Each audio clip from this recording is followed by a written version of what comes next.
Hey, what's going on, everybody? It's your bro, hope you're doing well, and in this video we're going to discuss data structures and algorithms. So sit back, relax, and enjoy the show. If you wouldn't mind, please like, comment, and subscribe. One like equals one prayer for the YouTube algorithm. Here's a few of the topics that we're going to cover in this series. First, we will learn about basic data structures, followed by big O notation, then searching algorithms, sorting algorithms, graphs, and trees. Be sure to look for the timestamps in this video's description. Well, what's a data structure? Simply put, a data structure is a named location that can be used to store and organize data. Here's a real-life example. Think of a family tree. It's a hierarchy of family relationships. We need some way to organize all of this data. A tree is a data structure. What about arrays? We have a little bit of experience with those. An array is a collection of elements stored at contiguous memory locations. That's another example of a data structure. It's basically a named location that can be used to store and organize data. Different data structures store and organize data in different ways. Each of them has their own pros and cons. Well, what's an algorithm? An algorithm is a collection of steps to solve a problem. It's the steps to a solution. Here's an example. I'm hungry and I need a pizza. That's my problem. An algorithm to bake a pizza could be 1. Heat the oven, 2. Knead the dough, 3. Add the toppings, and then eventually you'll solve your problem of not being hungry anymore. So that's a real-life example of an algorithm. One algorithm that you're probably familiar with is a linear search. Suppose we have an array of elements and I need to find a value. Using a linear search, we would, one by one, examine the elements of an array to find a value. A linear search is an example of a searching algorithm. I know what you're probably thinking. Why do I need to learn data structures and algorithms? What's the point? Well, let me tell you. You'll write code that is both time and memory efficient. And 2 commonly asked questions involve data structures and algorithms in coding job interviews. Do you know how to reverse a doubly linked list? No, you don't, do you? So you should probably watch this series. So without further ado, ladies and gentlemen, let's begin. Hey, what's going on, everybody? It's your bro, hope you're doing well. In this video, I'm going to explain the stack data structure, so sit back, relax, and enjoy the show. Alright, everybody, stacks. A stack is a LIFO data structure. LIFO is an acronym for last in, first out. This allows us to store objects into a sort of vertical tower, like a stack of books or a stack of CDs. We use the push method to add objects to the top of the stack, and the pop method to remove objects from the top. So here's a real-life example of us creating a stack data structure. After declaring our stack, we can add objects to our stack. The objects that we'll be adding are various video games. To add an object to our stack, we use the push method, like we're pushing something onto our stack. So let's push Minecraft onto the bottom of our stack. And then next, we'll add Skyrim, then maybe some Doom, then Borderlands, and then Final Fantasy VII. So this is a LIFO data structure, last in, first out. To access objects on the bottom of our stack, we first need to pop or remove objects from the top of our stack. If I need to access Minecraft on the bottom, I don't want to pull this from the bottom because everything on the top is going to fall, right? So that's kind of the concept. So in order to access Minecraft on the bottom, I need to pop or remove objects from the top in order to access objects on the bottom. So in order to access Minecraft, I need to remove all the games on the top of my stack. So that's kind of the point of a stack data structure. Now let's create a stack. The language you use really doesn't matter for the most part. You can implement a stack in Java, Python, C++, C#. The language really doesn't matter. However, the syntax might be slightly different. I just so happen to be using Java, so I'll stick with that. Now to push objects onto our stack, we first need to declare our stack and instantiate it. So let's do that. Stack. Then we will list the data type of the objects that we will be adding to our stack. Luckily, strings are a type of object, and they're fairly simple, so we will create a stack that can store strings, the names of video games. And I will name the stack stack to keep it simple. Stack equals new stack. And I will list the data type and then add a constructor. Okay, so we now have a stack data structure. Now with stacks, they have 5 unique methods. Let's take a look. Now with stacks, we can push an item onto the top of our stack. We can pop an item from the top of the stack. we can peek at the item at the top of the stack, we can check to see if our stack is empty, and we can search our stack for an item. So those are 5 unique methods available to stacks. Let's first check to see if our stack is empty. So let's use system.out.println stack.empty method. And currently our stack is empty. That is true, but that'll change soon. So let's push some games onto the top of our stack. So we type the name of our stack, and use the push method, then pass in our object. So we will pass in a string, the name of a video game. Let's add Minecraft first. Then let's add Skyrim. Then Doom. You can pick your own games if you want, I don't care. Then Borderlands. And then Final Fantasy VII. FFVII. Okay, let's check to see if our stack is empty now. So let's move this line of code to the bottom. And run it. So our stack is no longer empty. This returns false.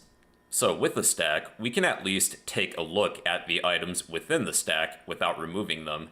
So let's use system.out.println, and I will print my stack. So this will print all of the objects within my stack, beginning with Minecraft, then Skyrim, Doom, Borderlands, and Final Fantasy VII. However, by printing our stack, we're not removing items from the stack, so that's completely fine.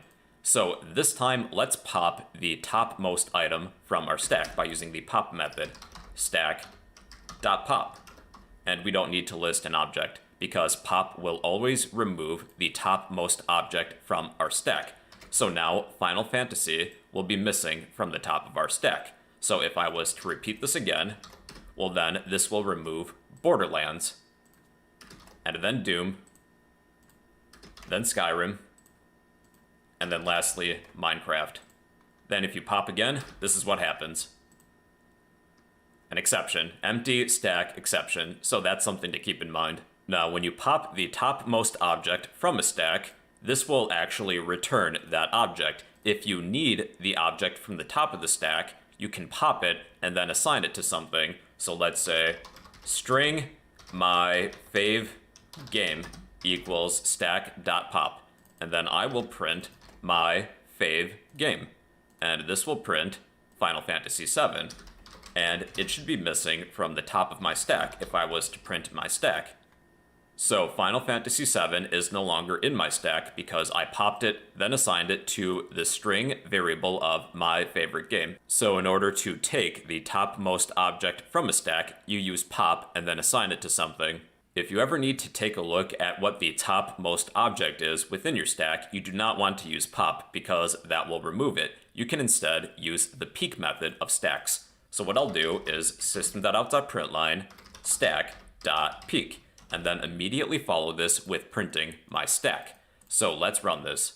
So the topmost item within my stack after using the peek method is Final Fantasy VII.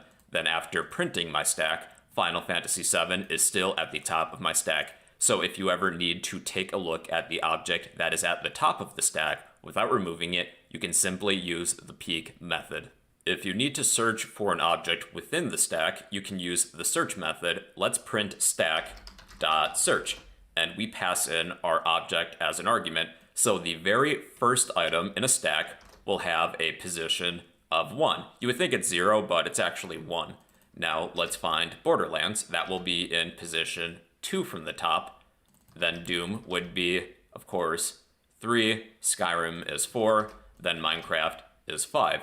So if you search for an item that is not within the stack, like Fallout 76, well then this will return -1. If search does not find this object within your stack, it will return -1. So with stacks, we can actually run out of memory. So let's add like 1 billion copies of Fallout 76. We find Bethesda's warehouse of unsold Fallout 76 games. So we'll create a stack of 1 billion copies of Fallout 76. We can do this using a for loop. Int I equals 0, as long as I is less than like 1 billion. That's probably close enough. Increment I, then we will push a copy of Fallout 76 to our stack. So stack dot push fallout 76. And this is what happens. A few moments later. So we will run into an out-of-memory error due to the Java heap space. So it is possible to run out of memory when adding objects to our stack. Now, this is an interesting feature that may or may not happen to you if you add a billion copies of Skyrim onto a stack.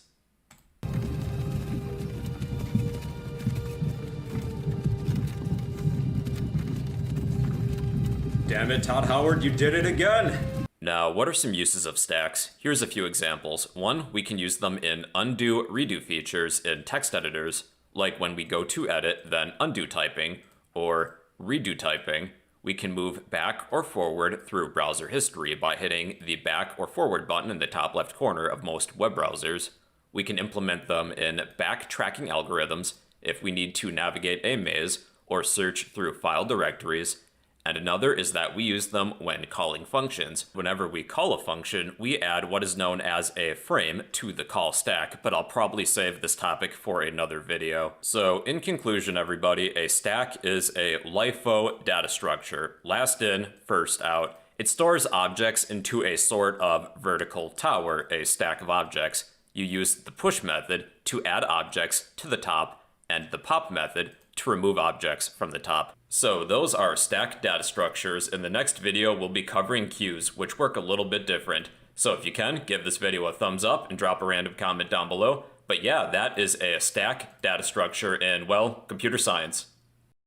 What's going on, everybody? It's your bro. Hope you're doing well. In this video, I'm going to explain queues in computer science. So sit back, relax, and enjoy the show.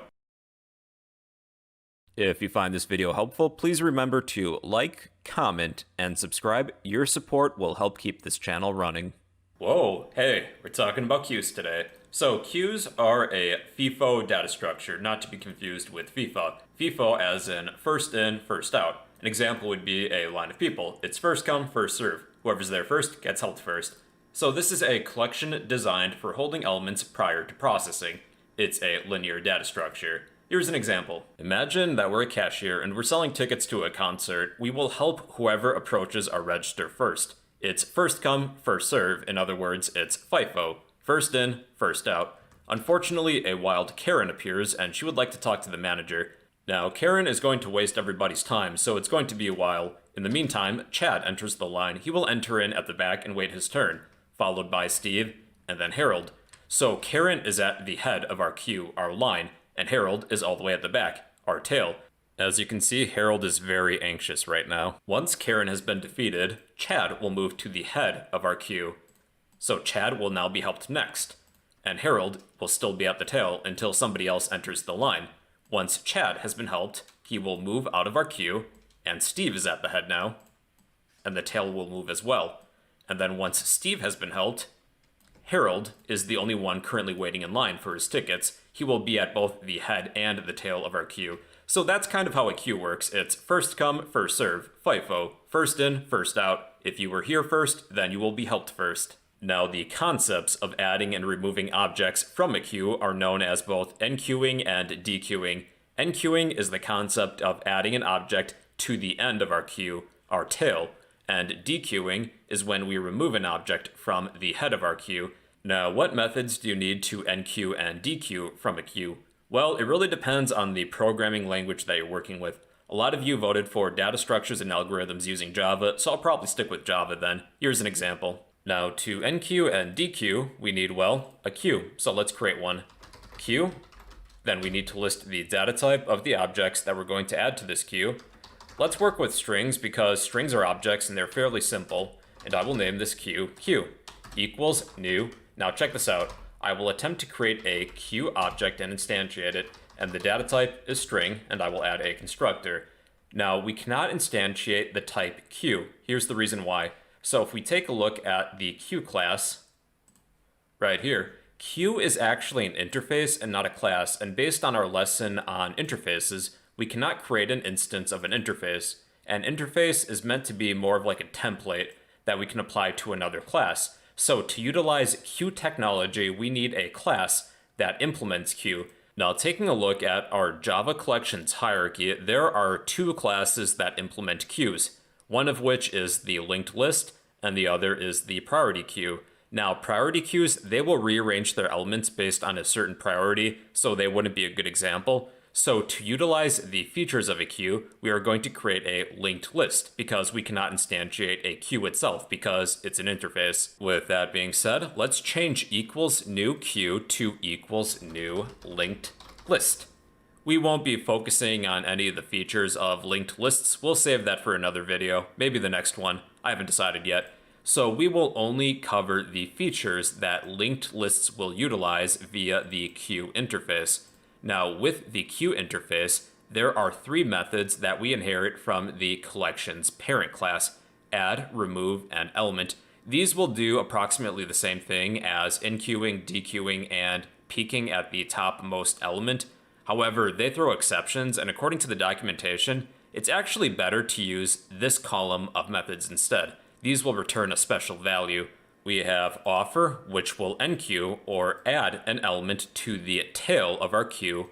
Poll will dequeue. It will remove the head of our current queue. And then there is also peak. It will not remove the head, but it will examine it and return it. So those are the three dedicated methods that we implement via the queue interface. There are some additional methods too, which we'll cover later, which we inherit from the collections class. So let's begin by offering a bunch of people to our queue. This is how we enqueue or add elements to our queue. So first in our line, we have Karen. So to add her to the queue, we would type the name of our queue, queue.offer. And we will offer Karen to the front of our queue, and she would like to complain to the manager. Next, we have Chad, queue.offer Chad. Then we have Steve. And lastly, Harold. Okay, now if we were to display our queue, we'll place it within a println statement. We will pass in queue as an argument, and this should display our queue in order. First, we have Karen at the head, then Chad, Steve, then Harold at the tail. One method that we implement from the queue interface is the peek method. We can use the peek method to examine and take a look at the object at the head of our queue. We're not actually going to remove the object at the head of the queue, but take a look at it. So within a println statement, I will use queue.peek method. And after peeking over our cash register, unfortunately, Karen is at the front of the line. Now to dequeue, we can use the poll method. So type queue.poll. And this will dequeue your queue. So Karen is no longer at the head of our queue. So let's poll a couple more times for practice. So after polling twice, Karen and Chad are now gone. Using poll a third time, we'll remove Steve. And lastly, Harold. Now the nice thing about the poll method is that it will not cause an exception. According to the Java documentation, you can use element to peek, but it will throw an exception. So if I was to use element at the end, this would cause an exception then.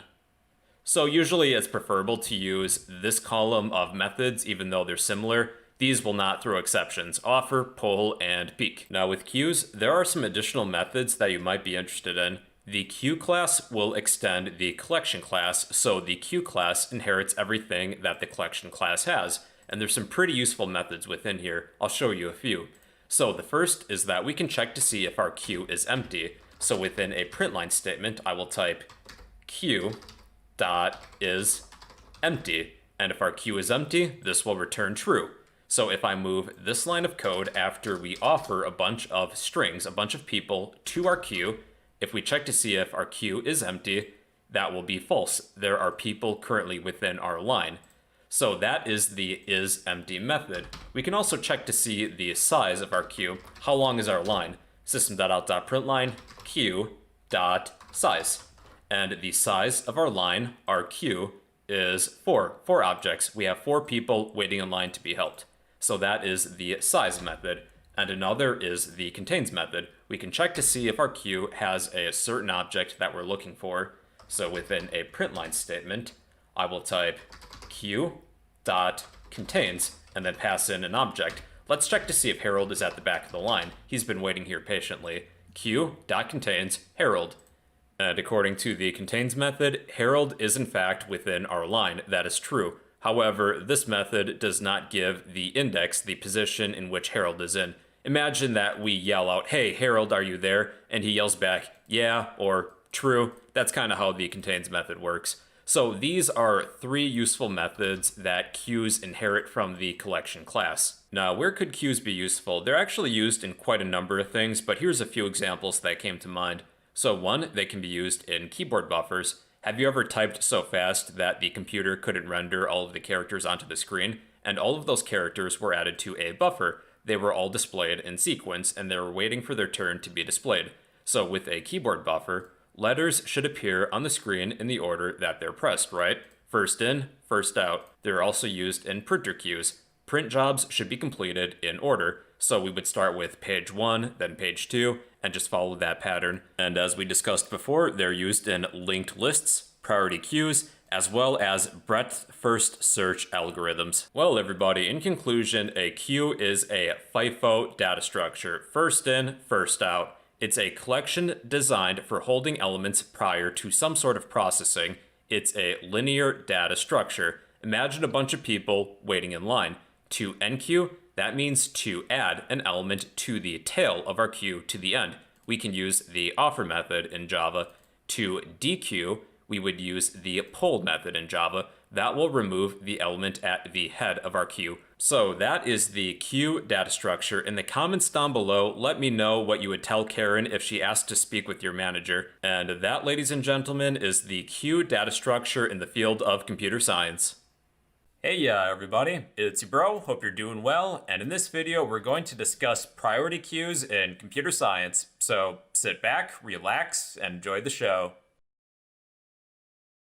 Hey, what's going on everybody? So priority queues. A priority queue is a FIFO data structure, first in, first out. However, a major difference with priority queues is that before we start polling and serving elements, we put them in some sort of order. Higher priority elements are served first before elements with lower priority. So here's an example. Let's say that we have some student GPAs, and we'll place them all within a queue and then a priority queue and take a look at the differences. So let's create a queue. The data type is queue, and we are going to insert some doubles, some GPAs. I'll name this queue equals new. Now queues are actually interfaces and we can't implement them directly. So we need to use a class that utilizes the queue interface. One that I know of is a linked list. Then finish instantiating it. Now to add data to a queue, we use the offer method. Queue.offer, and then pass in a GPA. Let's make sure that these are not in order. How about a 3.0? Then the next student has a, let's say 2.5. Then a 4.0, 1.5, and 2.0. Okay, now let's display the elements of our queue. One easy way in which we can do that is to use a while loop. And this is our condition. We'll continue this while not logical operator queue dot is empty method. While our queue is not empty, pull each element and display it. So within a print line statement, let's use queue.pull to display and remove each element, beginning with the first one and then working our way to the end.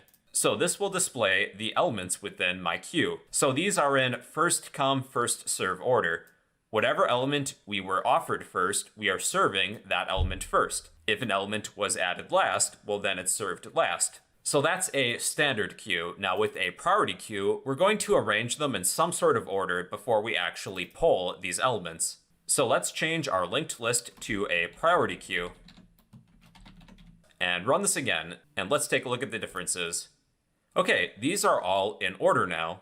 So if we're working with numbers like doubles, these are arranged in ascending order, beginning with the smallest element. Let's pretend that these are grade point averages, GPAs. Why might we want to put these in order? Let's say whatever student performed the worst gets 2 hours of free tutoring, whichever student performed second worst gets 1 hour of free tutoring, and third gets half an hour of free tutoring. Now, if you need these in descending order, well, there's one change that we're going to make. Within the constructor, we can pass in a comparator, but that's a little advanced for us and we haven't discussed that yet.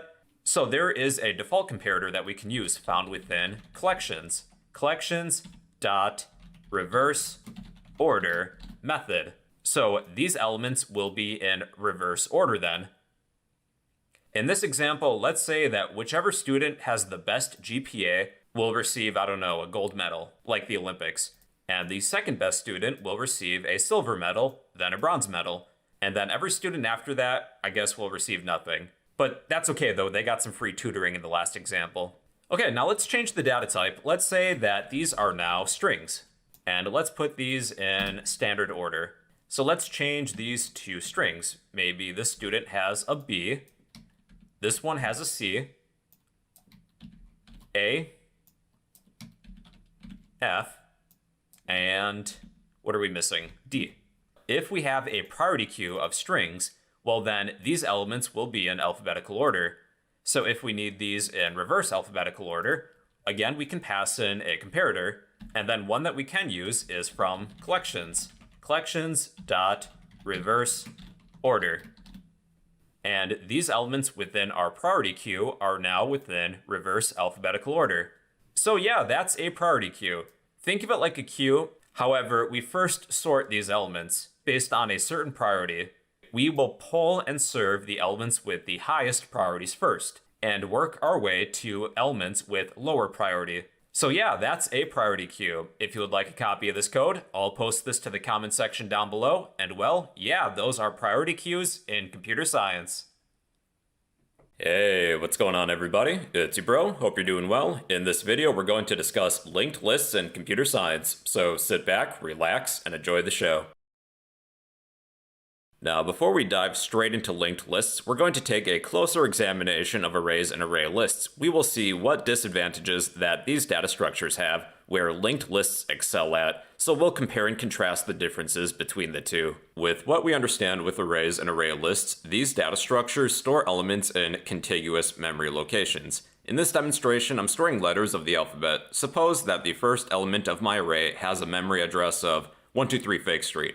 Obviously, these are not real memory addresses, but this is how I like to think about things. If this was a memory address, then the next element in my array may have an address of 125 Fake Street, then 127 Fake Street, 129 Fake Street, and then you just continue on in that pattern. Now, arrays are fantastic at randomly accessing elements because they have an index, but they're not so great at inserting or deleting elements, especially when those elements are closer to the beginning of the array. Here's an example. Suppose I need to insert a new element at index 3. Since this element is already occupied with a value, I would need to shift my elements to the right in order to accommodate room for this new element. So the process of shifting is cumbersome. But once this element is empty, then I can insert a new value. So it's not that big of a deal if I have a small data set, but imagine if I had 1 million elements. I would need to shift my data up to that many times depending on the location of the insertion. And the same concept applies with deletion as well. We would shift our elements to the left to close the gap. You're probably thinking, dude, why are you talking about arrays in a video about linked lists? Well, where arrays have difficulty inserting and deleting, linked lists actually have the advantage. Here's a representation of a linked list. A linked list is made up of a long chain of nodes. Each node contains two parts, some data that we need to store, and an address to the next node in line, also referred to as a pointer. Linked lists do not have an index the same way that arrays do, but each node contains an address to where the next node is located. So these nodes are non-contiguous. They can really be anywhere within your computer's memory. If our initial node has a memory address of 123 Fake Street, like our array example, then the next node in our linked list could have a memory address of maybe 101 Help Boulevard, and another could be 404 Nowhere Lane, then 666 Crime Circle. Each node knows where the next node resides. I imagine this as if we're following a scavenger hunt or a series of clues to find the end of the linked list, the tail. Each node has an address, a clue as to where the next node is. We begin at the head and work our way towards the tail, following each clue, each memory address found in each node. Then we know when we reach the end of our linked list when we check that address, our pointer, and it has a value of null. That means we're at the tail, we're at the end of our linked list. Inserting a node is easy in a linked list. There's no shifting of elements involved. Wherever we need to place a new node, we take the address stored in the previous node and assign the address of our new node with the address from the previous node, so that our new node is pointing to the next node in line.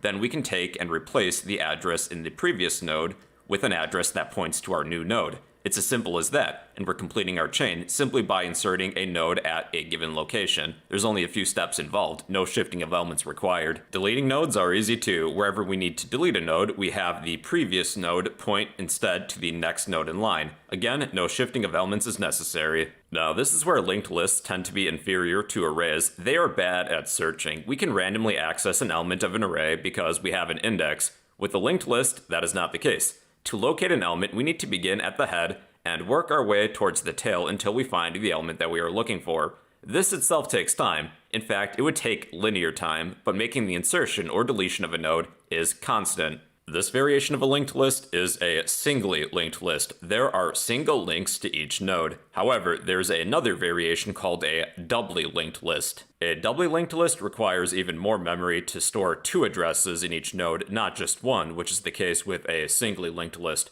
One address for the next node and another for the previous node in our chain. The benefit of a doubly linked list is that we can traverse our doubly linked list from head to tail or from tail to head in reverse. Each node knows where the next and previous node is, but the downside is that a doubly linked list uses even more memory than a singly linked list. So how about we create a linked list in real life now? Let's do it. Alright, ladies and gentlemen, with all of that out of the way, let's create a linked list. Linked list lists the data type of the objects we'll be storing within this linked list, just strings because they're easy, and I will name this linked list linked list. Linked list equals new linked list. And to list the data type again, we are storing strings, add a constructor, boom, you got yourself a linked list. Now, if I was to take my cursor and hover over my linked list declaration, there's a note here that says this is a doubly linked list. Each node knows where the previous and next nodes are. Now, if we head to the linked list class itself, there's a few things I need to mention here. Our linked list stores the memory location of our first and last nodes. These are effectively the head and the tail of our linked list. And there's also an inner class named node. Each node knows the memory address of the next and previous nodes within this linked list. Now, taking a look at our linked list class definition, our linked list class implements the deck interface, and a deck is more or less a double-ended queue. So with the deck interface, we implement 12 additional methods. So here's just a few of them. So we can add to the head, add to the tail, remove the head, remove the tail, peek at the head, peek at the tail. Some will throw exceptions, some will return a special value, so you can use any combination of these really. And not only do we have these 12 methods, but we can treat our linked list as either a stack or a queue. We can push, we can pop, we can pull, and we can offer. So just to demonstrate, let's first treat our linked list as a stack. So linked lists do have a push method as well, if we need to push an element onto our linked list as if it were a stack. So let's push the letter A, and then I will display my linked list with a printline statement. System.out.println, linked list, and of course we have the letter A. So let's push another letter onto our stack. What about B? So at the bottom of our linked list we have A, and then on top we have B. Let's add a couple more letters. Let's represent a typical grading scale. We have C, D, and F. A, B, C, D, F. Notice that I'm intentionally leaving out E. We're going to insert that later. So within our linked list that's behaving as a stack, we have F on top, then D, C, B, and A. So we also have access to a pop method as well. Linked list.pop, and this will pop the top of my linked list. So F should no longer be here, it's D, C, B, and A. So we can treat a linked list as a stack. We can also treat it as a queue as well. And just to save some time, I'm going to copy these lines of code. To add an element to a queue, we do not use push, we use offer. So linked list.offer. And we will keep the order. So I'm not going to pop it quite yet. So we have A, B, C, D, F. A is at the head, F is at the tail. And to remove the head of our queue, we do not use pop, we use pull. And A is no longer in here, we have B, C, D, F. So you can use a linked list to mimic a stack or a queue. Before we move on to the next section, I'm going to get rid of this pull method. So we have a typical grading scale, A, B, C, D, F. Where linked lists are really good is the insertion and deletion of nodes. Let's say for this example, I need to add a node between D and F that contains the letter E. So that's really easy to do with a linked list. We would type the name of our linked list, dot add, list and index, like 4, and our object, E. And then to remove a node, we would type the name of our linked list, dot remove, then list the object, E. So E should no longer be within my linked list. So where linked lists tend to have an advantage over arrays and array lists is the insertion and deletion of nodes. However, there's one catch to this. With a linked list, we still need to traverse the entire linked list to find where we need to go. Unlike with arrays and array lists, there's no random access to a linked list. Searching for an element is fairly straightforward too. So within a printline statement, I'm going to use the index of method of a linked list. Linked list.index of, let's look for F. So that would be at index 4. And before we wrap things up here, here's a few methods related to linked lists that you might be interested in. We can peek at the head or the tail node of our linked list. So within a printline statement, I'm going to print linked list dot and then use the peek first method. So the first node within my linked list contains the letter A. So we can peek last as well. Linked list dot peek last. And the last node of my linked list contains the letter F. We can add new nodes at the head or the tail of our linked list by using the add first method for the head. So maybe I need to add maybe 0, because I don't really know what comes before A in the alphabet, so 0 would be a good bet, I guess. Or we could add to the tail by using add last. And after F comes G. And we now have G at the tail of our linked list. We can remove first and remove last. You can also store them within a variable too. Let's say string first equals linked list dot remove first. Then to remove the last node, we could just use remove last then. And let's store this within a different variable, remove last. So yeah, those are a few useful methods related to linked lists. In conclusion, everybody, a linked list is a data structure that stores a series of nodes. Each node contains 2 parts, some data and an address. Nodes are stored in non-consecutive memory locations. Each node can be really anywhere within your computer's memory, and elements are linked via these pointers. They contain an address for where the next node is. We've discussed 2 varieties of linked lists, a singly linked list as well as a doubly linked list. With a singly linked list, each node is made up of 2 parts, some data and an address. To traverse a singly linked list, we would begin at the head node and use the address as a sort of clue to find where the next node is located within our computer's memory. With a doubly linked list, each node is made up of 3 parts, some data and 2 addresses, one address for the next node and another address for the previous node, and it behaves the same way. And to traverse a doubly linked list, we could begin at the head and work our way towards the tail, or we could begin at the tail and work our way towards the head, depending on which way is closer to where we need to be within our linked list. What are some of the advantages of a linked list? 1, they're a dynamic data structure. They can allocate needed memory while our program is currently running. 2, insertion and deletion of nodes is really easy. If you're familiar with big O notation, this would be in constant time. There's only a few steps regardless of the size of our dataset. And 3, there is no to low memory waste. What are some disadvantages? 1, there is greater memory usage because we have to store an additional pointer. Each node also stores the address for where the next node is located, and even more so with a doubly linked list. This will use a lot more memory because we need 2 addresses for each node. Now 2, there's no random access of elements within a linked list. To find an element, we need to begin at one end and work our way towards the other end. And 3, accessing and searching of elements is more time-consuming. This is done in linear time.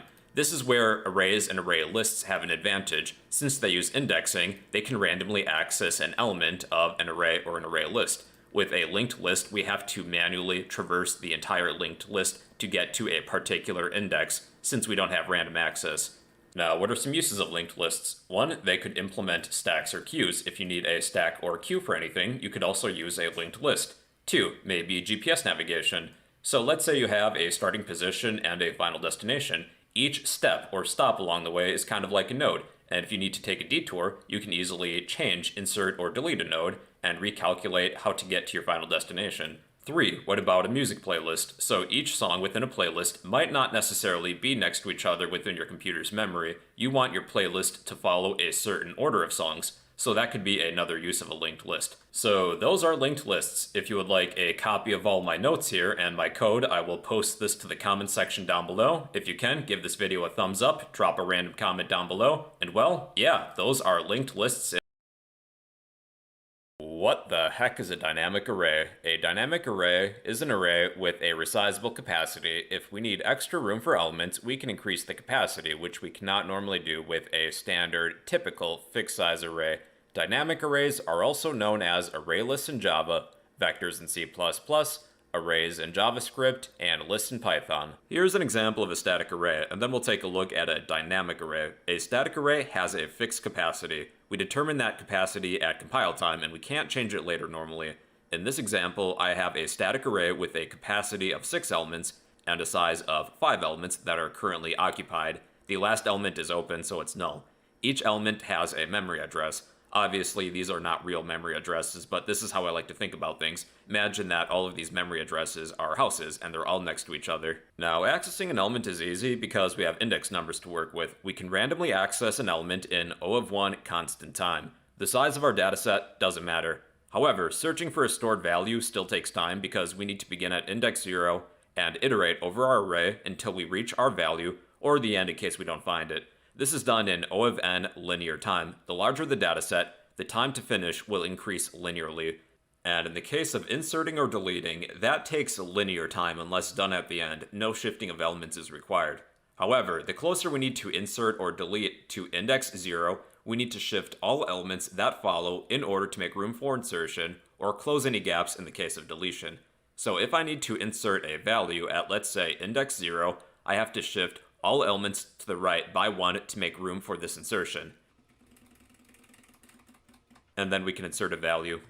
Now, currently with our static array, we're at capacity. Our array is full. Our size is equal to our capacity. Then in the case of deleting an element, we need to shift all elements that follow after this index where we're making the deletion and shift everything once to the left. So that would look like this.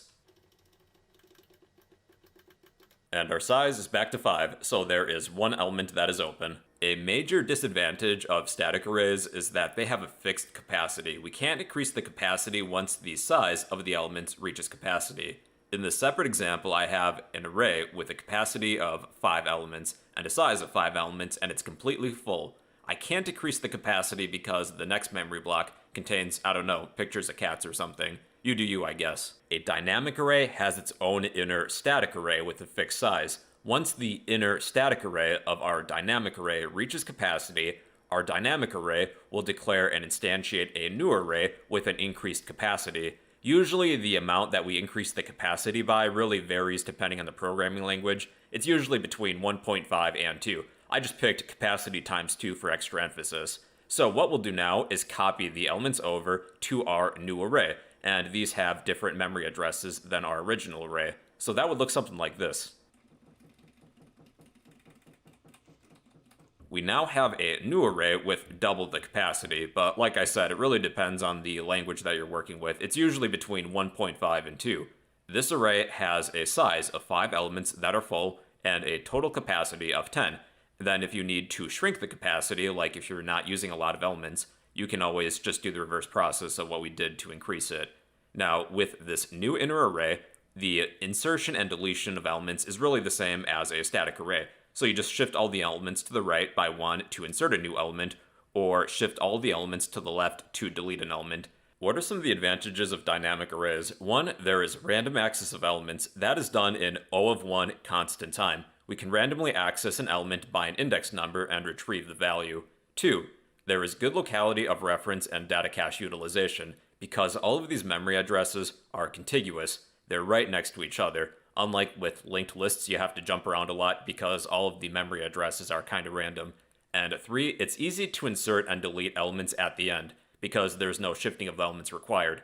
And for the disadvantages, a dynamic array wastes more memory than a linked list because we need to increase the capacity to accommodate more elements if we need the extra room. and we may not necessarily need all of this extra room. So a dynamic array wastes more memory than a linked list. 2. Shifting of elements is time consuming. The closer we need to insert or delete, closer to index 0, we have to shift all elements that follow afterwards to the right in case of an insertion or to the left in case of a deletion. And 3. Expanding or shrinking the array is time consuming because we have to copy all of the elements over to a new array with a different capacity. And that's the basics of dynamic arrays. Let's create our own dynamic array for practice. Alright, welcome back. We're going to create our own dynamic array using Java. In the future, if you ever do need a dynamic array, you might as well just use an array list. According to the description, it's a resizable array implementation of the list interface, and it's pre-built, so you might as well use it. I thought we would create our own dynamic array just for learning purposes and practice. But let's take a look at the ArrayList class. Within this class, there are a few defined members. There's a default capacity set to 10. There are overloaded constructors within this ArrayList class. We can set our own initial capacity, or we can use the default by not passing in an initial capacity. There is a size to keep track of how many elements are filled within our array list, and our array list does have its own inner static fixed size array. And if we ever need to expand the size of this array, we just copy the elements over to a new inner array. So let's begin. Let's create a new class named dynamic array, and I'll get rid of this. So file, new, class, and this will be named dynamic array. Then finish. Okay, let's declare a few members. Let's create int size, int capacity. This will be the initial capacity. I'll set this to 10, but feel free to pick whatever value that you want, as well as an array of objects named array. I will declare this, but not yet instantiate it. So you can make these private. However, I think that'll make our code a little more complex and difficult to understand, although it'd be more secure. I'm just going to use the default visibility for these members here. All right, let's create some overloaded constructors. So public dynamic array. And within here, we will instantiate a new fixed size array. This dot array equals new array of objects with a capacity of whatever capacity the default is. So it's going to be 10 by default. And we'll create an overloaded constructor just in case the user passes in their own capacity that they would like to set. So int capacity, this dot capacity equals whatever capacity that we pass in. Okay, let's instantiate a new dynamic array. Dynamic, make sure to spell it right, dynamic array, I'll call this dynamic array with a lowercase d equals new dynamic array. So I'm not going to pass in an initial capacity, and let's print whatever the capacity is of our dynamic array. Dynamic array dot capacity, and this should be 10. Okay, now let's pass in maybe a capacity of 5, and this should be 5. Yep, cool. So it seems like that works. All right, let's head back to our dynamic array and declare all of the methods that we'll need. Let's create an add method, public void add, and there will be one parameter of object data. Next method, insert, public void insert. The two parameters are int index object data. Okay, next method we have delete. Public void delete. There is one parameter of object data. Then we have search. Public int, we're going to return an index. Search. And we will need object data. And let's return -1 for now. Then we have private void grow to expand the size of our array. Private void shrink. Then we'll need an isEmpty method. Public, we will return a Boolean value, is empty. And we might as well fill this in right away because there's only one line. Return size is equal to 0. If our size is anything but 0, we will return false. And lastly, toString. Public string to string. And I need to type in something. I'm just going to return null for the time being until we return something. Okay, let's begin by filling in the add method. First, we'll want to check to see if we're at capacity. If our size is greater than or equal to our capacity, then we better call the grow method to expand the size of our array. So if there is room, we will take our array at index of size, that should be the end of our array, equals data. Then we will increase our size by 1. Now let's head all the way down to the toString method to display the elements of this array, and we just need to iterate over these. Let's declare a local variable of string, string, and I will set this equal to an empty string, and we will fill in the elements when we iterate over it. So let's iterate over the elements of our array. So let's create a for loop for int I equals 0, and then I will continue this for loop as long as I is less than our size. You can do capacity too if you want to see the entire array, but let's begin with size. I is less than size, and I will increment our index I by 1. So I'm going to take our string and append it. String plus equals our array at index of I, that's 1, I, plus maybe I'll add a comma, then a space. Then we should return our string. Okay, this isn't perfect yet, but let's at least test it. Let's head back to our main Java file and add a few elements to our array using the add method. So let's use the default capacity of 10, so we don't necessarily need to pass in anything. So to add to our array, we can use dynamic array dot, and we declared an add method at the top. So let's add maybe some letters. I will add the letter A, then B, then C. That should be good. So A, B, and C. And then let's call the toString method system.out.println.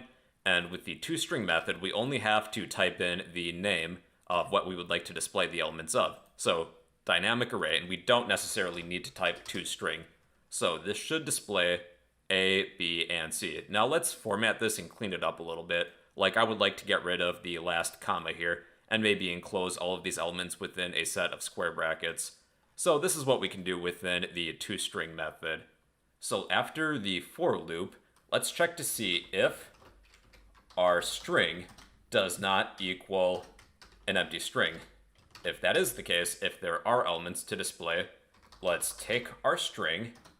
Then I'm going to create a substring and get rid of these last two characters, the comma and the space. So string equals string.substring, and the length is going to be beginning at index 0, and I will continue this until string.length method -2. Then after running this one more time, the comma and space at the end should no longer be there because we created a substring to end at the last element. Then let's enclose all of these elements within a set of square brackets. So I'll use some string concatenation. So I'll add a left square bracket, and then at the end add a right square bracket. And then these should be within square brackets now, and that looks a lot better. Now, what if our string is empty? Let's return just a set of square brackets using an else statement. Else, we will set our string equal to a set of square brackets, and that's it. So let's head back to our main Java file and comment these lines of code out where we add elements to our dynamic array. So let's run this, and we should have an empty set of square brackets. Actually, this would be a good opportunity to test our isEmpty method, so let's check that. So within a println statement, system.out.println, I will take my dynamic array and use the isEmpty method. Then I'm just going to use some string concatenation. Empty, colon, space, plus dynamic array isEmpty method. And our dynamic array is currently empty. That is true. Then let's fill this with elements A, B, and C. So this should iterate and display the elements of our array and let us know if our array is empty, which is false. Since we're here, let's display the size and the capacity of our array too. So system.out.println dynamic array dot size. And I'll use some string concatenation here too.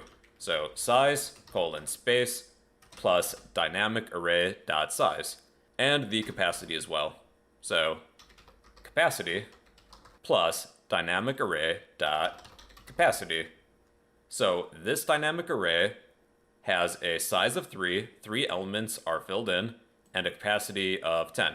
For fun, just to see the entire array, let's go to the toString method and change size to capacity, so we can see all of the elements that are filled in and not filled in. So after running this, we can see our entire array at its full capacity. So we have a size of 3 elements are filled in, but we have a total capacity of 10. The rest of the elements are null. So if we were to count all of these, they should be 10. So we have 1, 2, 3, 4, 5, 6, 7, 8, 9, 10. Nice.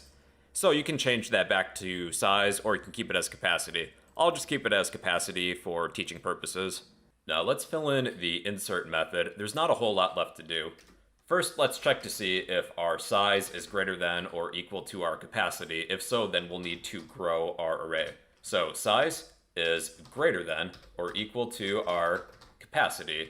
If that is the case, call the grow method. What we're going to do at this point is shift all of the elements that are filled in to the right in order to make room for the insertion. So let's use a for loop and iterate over our filled elements in reverse order. I will set int I, our index, equal to our size. And then I will continue this as long as I is less than our index. Then decrement I by 1.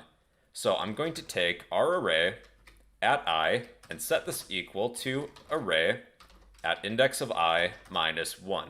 This will shift all of the elements over to the right to make room for the insertion.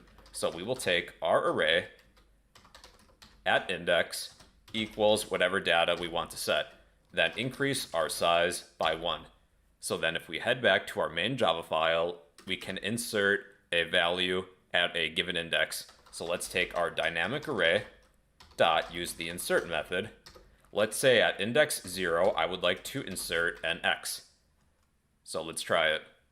Cool, we have x, a, b, c. The size is now 4, and the capacity is still 10.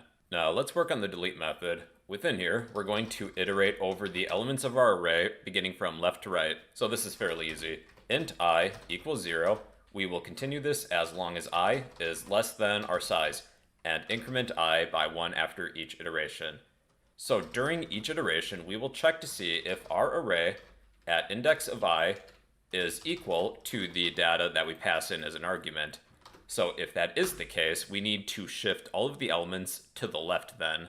So we'll need a nested for loop for that. Then we will need an index of j because I is already taken. We're within a nested for loop. Int j equals 0, and I will continue this nested for loop as long as j is less than our size minus I minus 1. And then we are going to increment our index j by 1 during each iteration. So basically, wherever we make the deletion, we're going to shift all of the elements afterwards one spot to the left. So we will take our array at index of I plus j and set this equal to our array at index of I plus j, the same as before, but add plus 1. So that will target the next element that comes afterwards. So after we escape this for loop, we will take our array at index of size minus 1 and set this equal to null. And then we will decrement our size by 1. And actually, here would be a good place to shrink our array. So let's write an if statement and check to see if our size falls below a certain criteria. So let's say that if our size is less than or equal to a third of the capacity. So capacity divided by 3. We don't want to shrink too often just because that's time consuming. And then you may want to cast this as an int because it may not divide evenly. So if our size is underneath a third of the capacity, let's call the shrink method, and we will shrink our array by maybe half, but we'll get to that later. So then we want to break to escape this for loop then. Okay, let's try this then. So after making the insertion, let's delete, what about A? So dynamic array dot delete, and I do not need to pass in an index, just the data that I'm looking for. All right, so A is no longer in here. We have X, B, and C. The size is 3, and the capacity is still 10. All right, I promise we're almost finished. Let's fill in the search method next, and this one is fairly short. So we just need to iterate over the elements of our array beginning at index 0. For int I equals 0, I will continue this as long as I is less than the size of our array, increment I by 1. If our array at index of I is equal to the data that we're looking for, the data that we pass in as an argument, then we will return whatever I is, our index. If we do not find it, we return -1. That's kind of like a sentinel value. That means we did not find the value that we're looking for. Okay, so let's search for maybe C. Dynamic array dot search, and I will pass in the data that I'm looking for. I am looking for C, so that should be 0, 1, 2, assuming we insert and delete some values later. And then I'm going to place this within a print line statement. So dynamic array dot search, and I am searching for C. And our result is that C is at index 2, 0, 1, 2. All right, we're near the end. Let's grow and shrink our array, and I'll turn these lines into comments. Now, for the grow method, we're going to instantiate a new array, but we'll increase the capacity first. Int new capacity equals our old capacity, which is just named capacity. And let's say we want to increase the capacity by 2. And then I will just cast this as an int.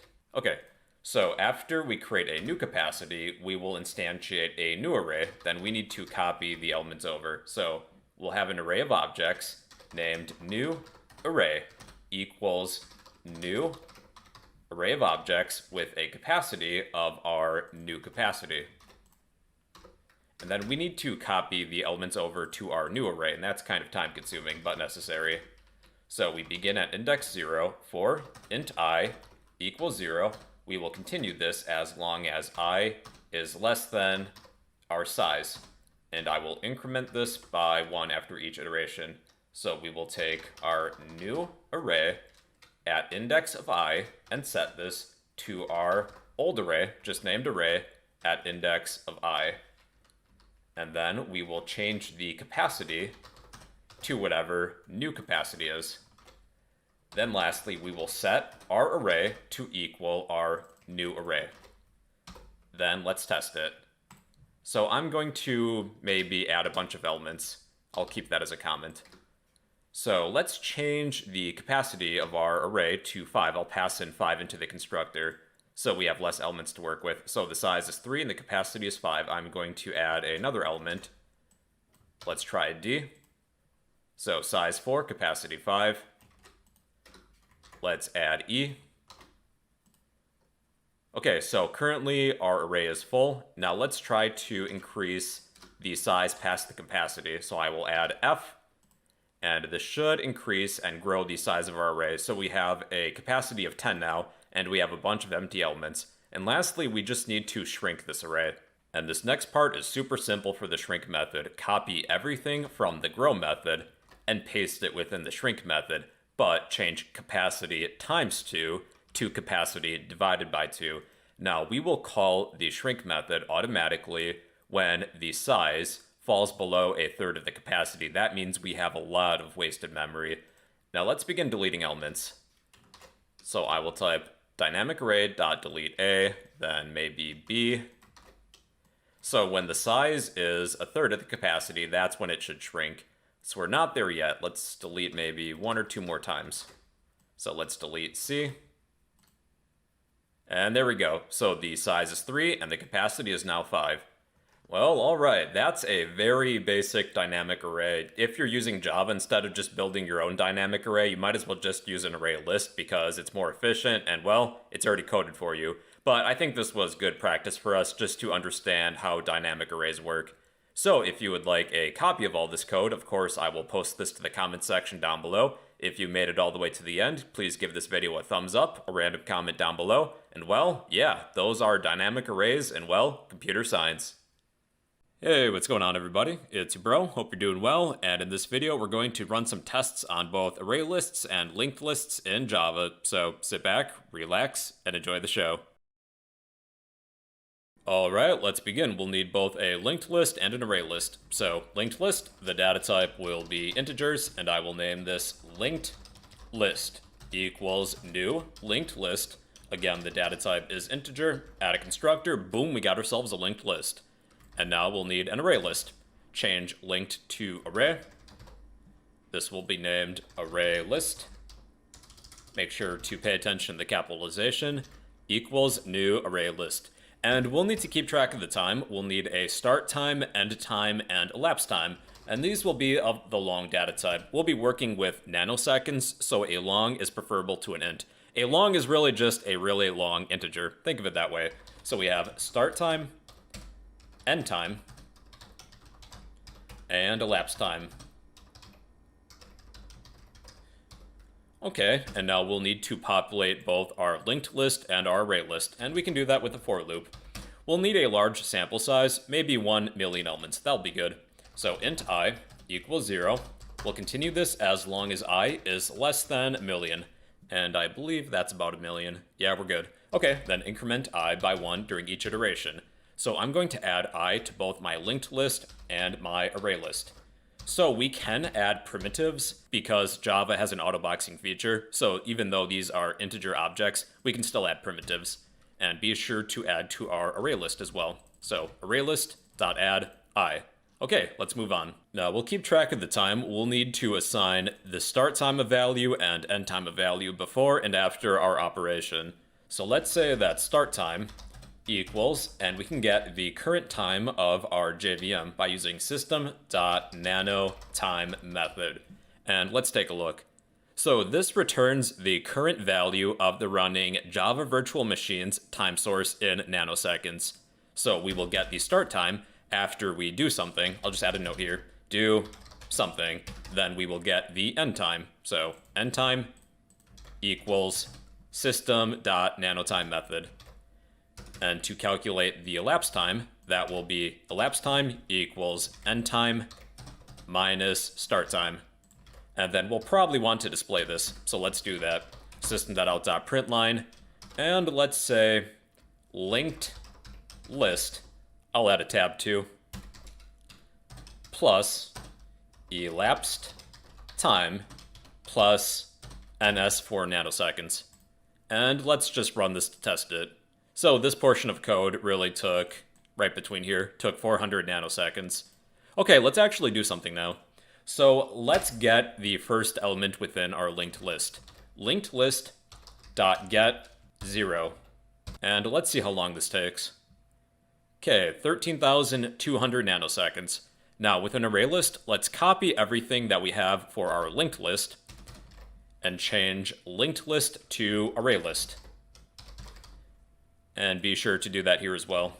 Array list. And let's compare these. So we are getting the index of 0 for both our linked list and array list, and we will compare them. And it appears that our array list is slightly faster. Our linked list took 11,800 nanoseconds, and our array list took 6,700. So it looks like getting the first element of our linked list is going to be a little bit slower than our array list. This time, let's get something right in the middle of our linked list and array list. So I'm going to turn this line into a comment, and we will get the index of 500,000. So that's right in the middle. And do the same thing with array list as well. So array list dot get 500,000. And let's see how long this takes. Okay, so our linked list took way longer than our array list. Our linked list took 7.5 million nanoseconds compared to our array list's 6,900 nanoseconds. Okay, so that's still way longer with a linked list. Now let's try something near the end of our linked list and array list. What about the last element? Linked list dot get 999,999. So that is the last index in our linked list and array list. We have 1 million elements, and this is exclusive. and the first element has an index of 0. So let's do the same thing with ArrayList. ArrayList.get 999,999, and here are the results. Our linked list took 63,000 nanoseconds compared to our ArrayList's 17,000. Now, the reason that our linked list took less time to retrieve and index at the end is because this linked list is a doubly linked list, so we can begin at the head and work our way towards the tail, or begin at the tail and work our way backwards to the head. So since this index is right at the end, it's actually going to be very easy to retrieve this index, whereas in the middle is actually going to be the worst possible spot for a linked list, because we can start at either end, but it's still going to take the same amount of time to get to the middle. So it appears that accessing an element from an array list is always faster than a linked list, and that's to be expected because with an array list we have random access of elements. Unlike with a linked list, we have to begin at one end of our linked list and traverse our linked list until we get to the index that we're looking for. Now let's add or remove an element from our linked list and array list. Maybe just remove, because it's going to take really the same amount of time. So linked list dot remove, and let's remove the first element, so index 0, and do the same thing with array list. Array list dot remove index 0, and let's take a look again. Okay, so it appears that our linked list was actually faster this time. 17,000 nanoseconds compared to 2.2 million nanoseconds of an array list. And the reason that our array list took longer is because we need to shift all elements to the left after removing an element. So we had to shift 1 million elements after removing the first element. Now let's remove something near the middle. So let's remove index number 500,000. So linked list dot remove 500,000, and do the same thing with array list. Be sure to comment this line out. Array list dot remove 500,000. And here are the results. So it looks like our linked list took a lot longer this time, 7 million nanoseconds compared to 1.6 million nanoseconds for an array list. So with our array list, there were less elements to shift this time because we were right in the middle. But with our linked list, we still had to navigate to the middle to remove one of these elements. And then let's remove the element at the end of both our linked list and our array list. Linked list.remove 999,999, and do the same thing with array list. Array list.remove 999,999. And this time, our linked list is just slightly slower than our array list. Adding or removing elements near the end of an array list is actually fairly easy. The closer that we insert or delete near the end, the less time it's going to take because we have to shift less elements. And with a linked list, well, this is a doubly linked list, so accessing the last element doesn't really take too long. If it's near the middle, it's going to take forever, actually. So it seems that in most situations, an array list is going to be better than a linked list. However, if you have to do a lot of inserting or deleting, especially if it's a large data set, a linked list might be better, but it seems that an array list is going to be more flexible for most applications. So that is linked lists versus array lists. If you would like a copy of all this code, I will post this to the comments section down below. And well, yeah, that's linked lists versus array lists in computer science. Hey, what's going on, everybody? It's your bro, hope you're doing well, and in this video I'm going to describe the very basics of big O notation in, well, computer science. So sit back, relax, and enjoy the show. Oh yeah, big O notation. So a common phrase used with big O notation is how code slows as data grows. It describes the performance of an algorithm as the amount of data increases. And really, this notation is machine independent. What we're really focusing on is the number of steps to complete an algorithm, because some machines are going to run certain algorithms faster than others. And 3, we tend to ignore smaller operations. If we had some task that took n plus 1, we would just reduce it to just n because that plus 1 really isn't going to make a difference. So here's a few examples of big O notation.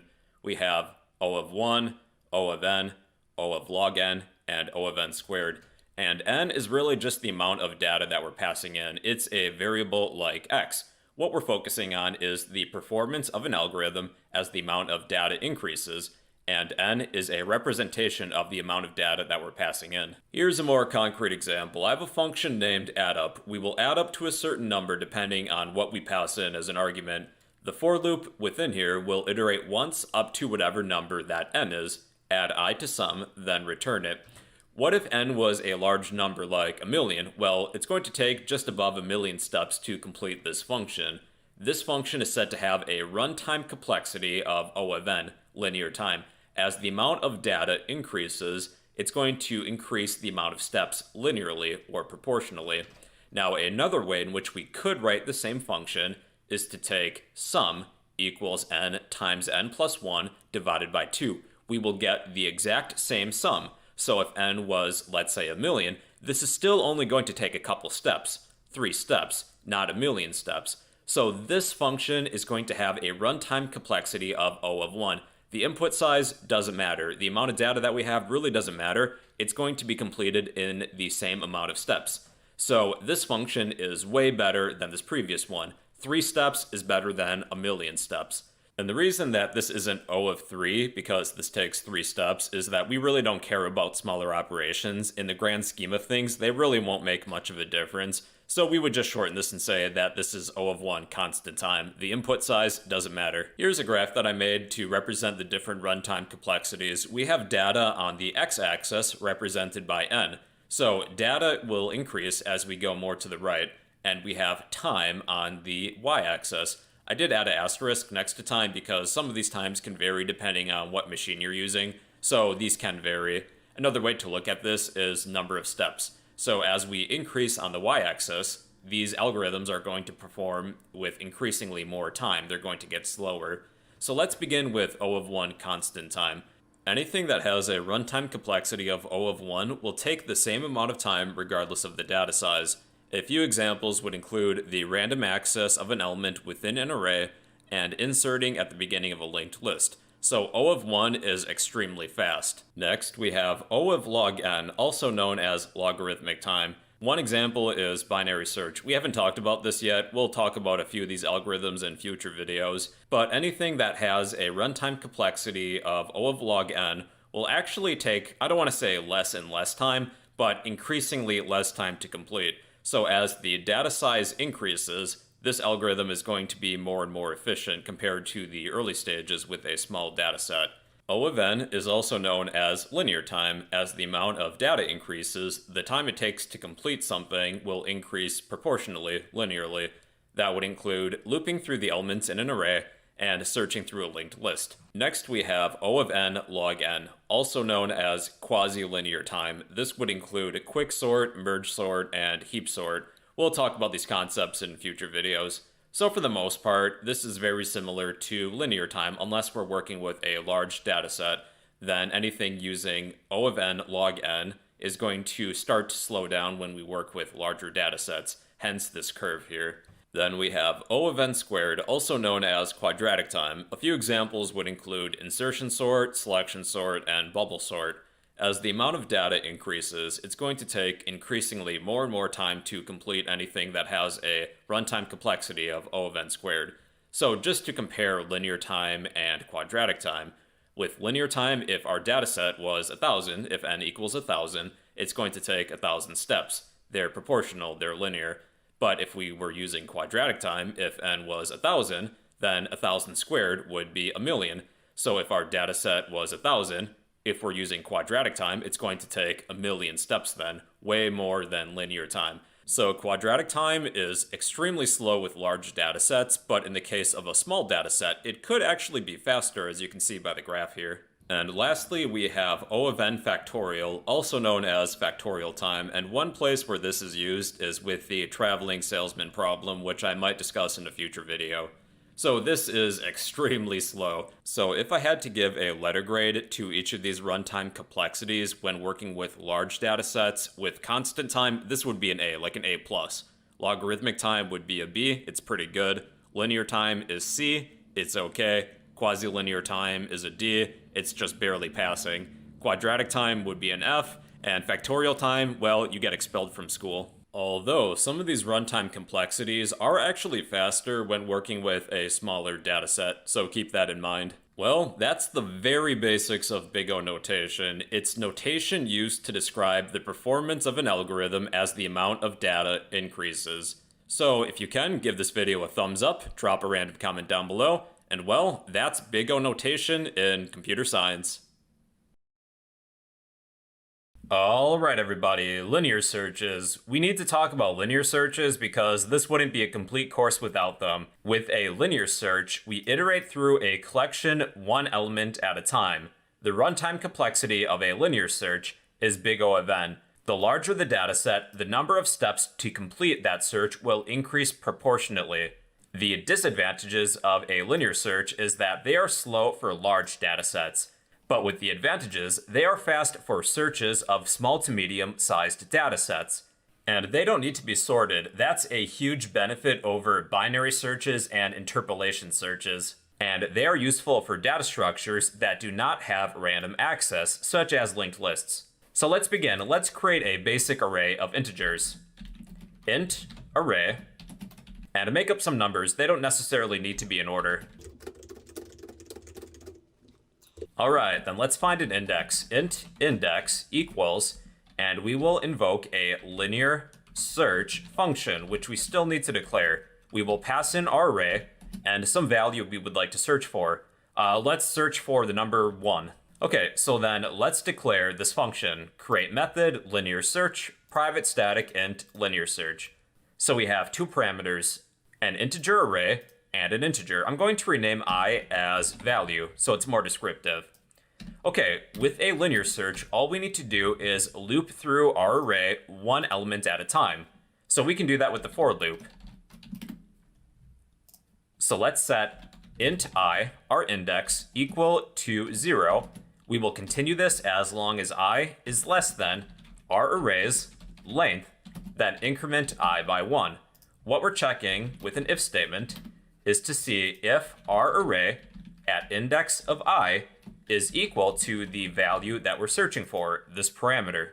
If it is, then let's return whatever our index is, I. If we do not find it after iterating through our entire array, let's return -1 as a sentinel value. And that's all there is to it to our linear search function. So back within our main function, let's check to see if the value returned does not equal -1. That means that we found our value. So with an if-else statement, let's check to see if index does not equal -1. That means that we have found our element. So let's print element found at index plus index. Else, let's print element not found. System.out.println, element not found. So if we're searching for the number 1, we would find that at index 1, 0, 1. If we search for 5, that is found at index 8, 0, 1, 2, 3, 4, 5, 6, 7, 8. If there's some number that's not in here like 10, then this will print element not found. So yeah, that's the idea behind a linear search. We iterate through some collection one element at a time. It's slow for large datasets, but it's fast for small to medium datasets. This would be a small dataset, and they do not need to be sorted. That's a huge advantage. So yeah, everybody, that is a linear search. If you would like a copy of this code, I'll post this to the comment section down below. And well, yeah, that is a basic linear search in computer science, I guess. Hey everyone, it's your bro, hope you're doing well, and in this video I'm going to explain the binary search algorithm in computer science. So sit back, relax, and enjoy the show. Alright, binary search. It's a search algorithm that finds the position of a target value within a sorted array or other collection. In order for a binary search to work, whatever we're searching through, it needs to be sorted. And basically what we do is we take half of the array and eliminate it during each step, and we will whittle down our collection until there is only one element remaining. In this example, I have an array of 11 elements. Each element contains a letter, and they're all sorted alphabetically. Let's say we are looking for the letter H and I need the index. What we would do with a binary search is that we always begin in the middle. We first check to see if our target value is equal to this middle value. If these are equal, then we can return this index. But odds are they're probably not going to be equal on the very first turn, the very first step. So these are not equal, then we will check to see if our target value is greater than or less than this middle value. Since h is greater than f, we can disregard this entire first half of our array, because since this is sorted, our target value could not possibly be within this first portion. And then we begin step 2, or phase 2. It's the same process as before. So again, we begin in the middle, check to see if our target value is equal to the middle value. They're not. Check to see if our target value is greater than or less than the middle value. This time h is less than I. We would delete the second half of this portion. We're not actually deleting these values, we're disregarding them. And then we can move on to step 3. We're repeating the same process as before. And this time, these elements divide evenly, so we would just round down and begin and say that this is the middle. So h is greater than g. We would disregard this element, and we only have h remaining, so we would return this index because these values are equal. And that's a binary search. Now, a binary search isn't too efficient when working with small data sets. However, if you're working with a large data set like 1 million elements, well, then a binary search is actually fantastic because we're eliminating half of the elements we are searching through during each phase or turn. So if we had 1 million elements after the first phase, we can already disregard like 500,000 elements, and then we just repeat the process until there's only one left.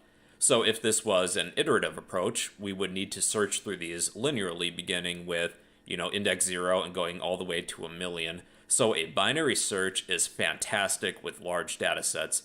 The runtime complexity of a binary search is O of log n.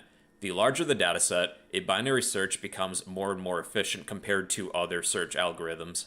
Alright, let's perform a binary search in real life now. We'll use the built-in binary search method of arrays to begin with, and then later on we'll build our own binary search function.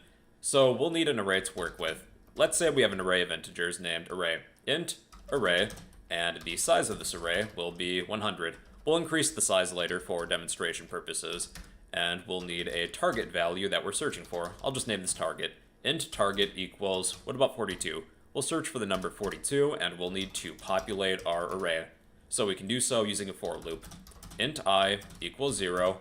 We will continue this for loop as long as I is less than array.length, and increment I by 1 during each iteration. Then we will fill array at index I with whatever I is, our index. Okay, so the cheap way of using a binary search is to use the built-in binary search method of arrays. Let's say int index equals arrays dot binary search. And taking a look at this binary search method, there's 2 arguments that we have to pass in, an array and whatever we're searching for. So we will pass in our array and our target, then return the index. And let's display that. So let's check to see if our index is equal to -1. If our target is not found, then that means -1 will be returned from our binary search method. So let's print something. System.out.println. What about element not found? Actually, better yet, target not found. Let me change that. Target plus not found. Okay, then else. Else, we will display system.out.println element found at :space plus index. All right, let's try it. Okay, element found at 42. Cool. Now let's create our own binary search function for practice. I'll turn this line into a comment, copy it, paste it, and get rid of this arrays portion. Okay, then I'm just going to use a shortcut to generate this function. Okay, so private static int binary search. There are 2 parameters, an array of integers named array, and int target. So we'll return -1. That acts as a sentinel value. -1 means that the value is not found. Now what we'll need at this point is the beginning and ending index of our array. So let's say int low will be the beginning, and int high is the end. Array.length -1. So we have a low index and high index. And we'll create a while loop. while low is less than or equal to high, we'll continue this while loop and keep on searching through our array. So first we need the middle index. Int middle, and here's the formula for that. Low plus high minus low divided by 2. So we have our middle index. We will take int value equals our array at index of middle. So this will extract that value found within this element. Okay, so this portion is optional. I'm just going to display whatever this value is so we can count the amount of steps it's going to take to find a value. So let's say middle, colon, space, whatever this value is. This line of code is optional. I'm just doing this for educational purposes. Okay, now we need to check to see if our value is less than or greater than our target or equal to. If value is less than our target, low equals middle plus 1. And actually, I'm going to get rid of these curly braces. If you have an if statement and you only have like one line of code, you don't really need the curly braces. I'm just doing this so it's easier to read. Okay, else if value is greater than target, we will set our high index. High equals middle minus 1. Else, that means we have found our target. Else, return middle. So this means that target is found. And by returning -1, that means target not found. And that is our binary search function. Let's try it. Okay, element found at 42. So it took us, let's see, 1, 2, 3, 4. 4 steps to find the number 42 within this array of 100 elements. Now let's increase the size because binary searches do extremely well with large data sets. So let's say we have 1 million elements, and let's change this target. What about 777,000, whatever that number is? Okay, so let's search for it. And let's count the steps. So there's quite a number of steps here, but let's count them. 1, 2, 3, 4, 5, 6, 7, 8, 9, 10, 11, 12, 13, 14, 15, 16, 17, 18, 19, 20. 20 steps. Now imagine if we took a linear approach where we began at index 0 and looped through this entire array looking for this index. And in that case, looping through an array would have a runtime complexity of O of n. To find this number, it's going to take over 700,000 steps because we're iterating once for each element within this array, compared to a binary search where it only took 20 steps. Well then, in conclusion, a binary search is a search algorithm that finds the position of a target value within a sorted array. Half of the array is eliminated during each step or phase. So that's a binary search algorithm. If you would like a copy of all this code, of course, I will post this to the comment section down below. And that is the binary search algorithm in computer science. All right, what's going on, everybody? Interpolation searches. These are an improvement over binary searches that are best used for uniformly distributed data. Basically speaking, we're going to make a guess, and I'm saying that within quotes. We're guessing where a value might be based on calculated probe results. If our probe is incorrect, our search area is narrowed, and a new probe is calculated. Basically, we're guessing where a value is going to be and return the index.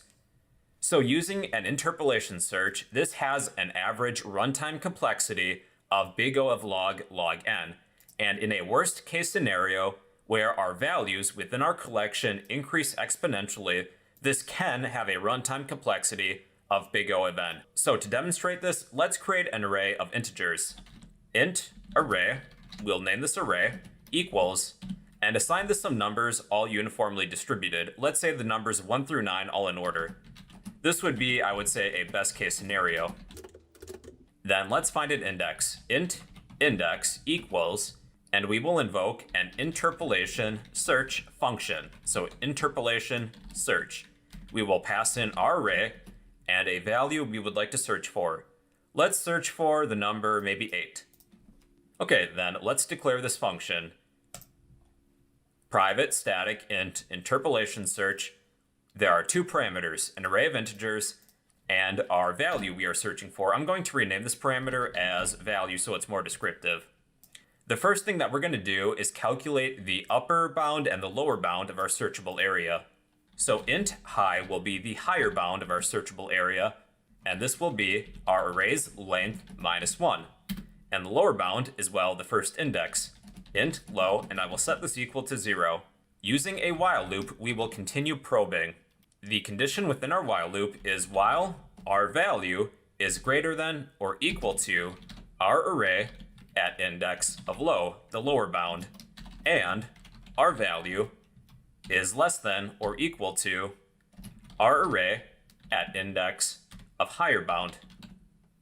And our sizable search area is going to shrink after each iteration.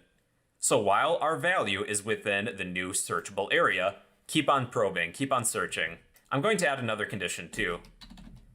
Low is less than or equal to high. After each iteration, our searchable area is going to shrink. Once our searchable area is 0 elements, well, we can't search anymore, so we might as well exit. Now here's the formula to calculate where our value is probably going to be, and our guess will be referred to as our probe.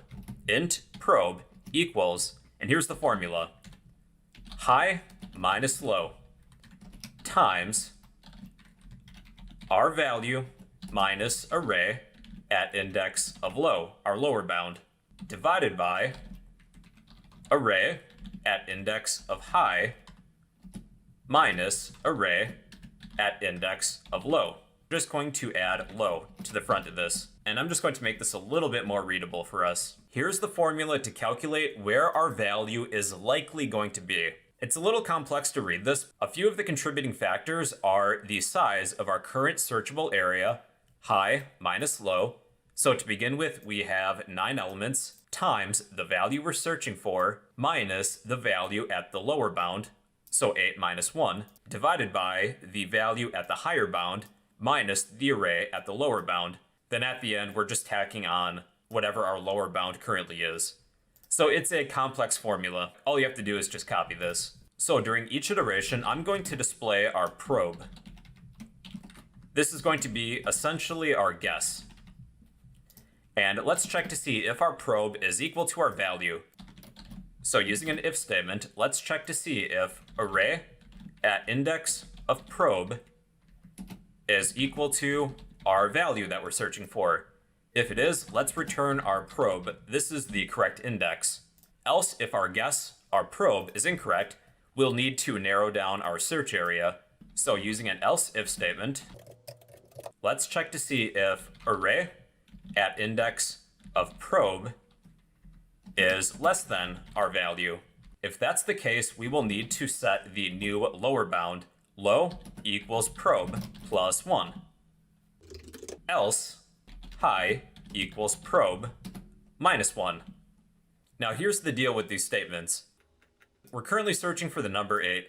If we guess our probe is at, let's say, 5, and our value is greater than this probe, we can disregard this portion of the searchable area. So we're moving the new lower limit, the new lower bound, to just after where our probe was, 6. So this is the new searchable area.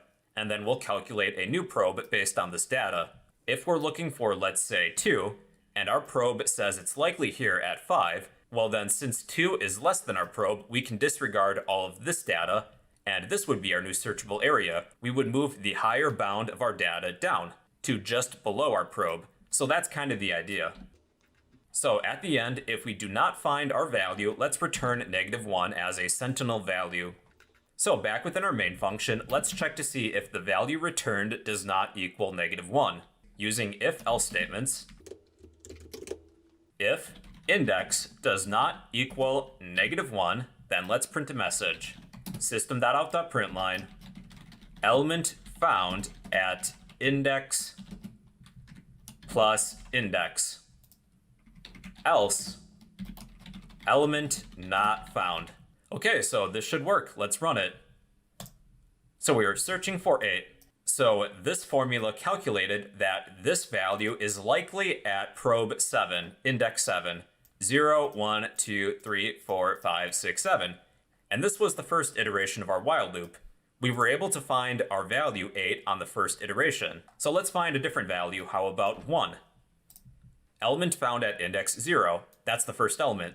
So interpolation searches work very well with uniformly distributed data. These numbers are all increasing by 1. So this is a little too easy for our interpolation search. It's guessing the likely index on the first try, so let's create a more difficult data set. So with our new data set, let's say that we will start with 1 and then double the number of the previous element. So 1, 2, 4, 8, 16, 32, 64, 128, 256, 512, and 1024. And let's search for the number, what about 256?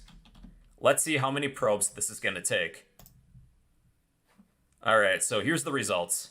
We iterated our while loop 5 times. We had 5 different guesses.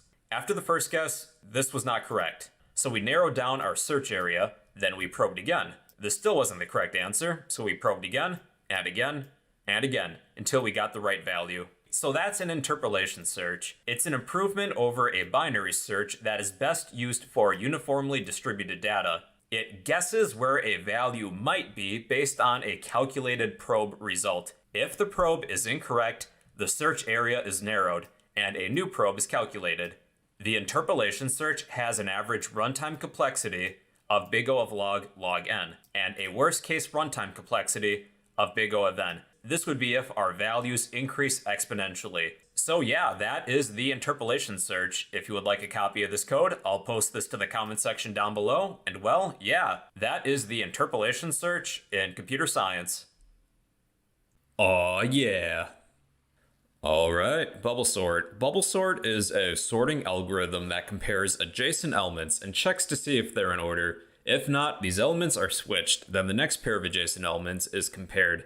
And we continue on in that pattern until all elements are in order. While using bubble sort, I like to imagine that our collection is filled with water. Heavy things like rocks, sediment will sink to the bottom.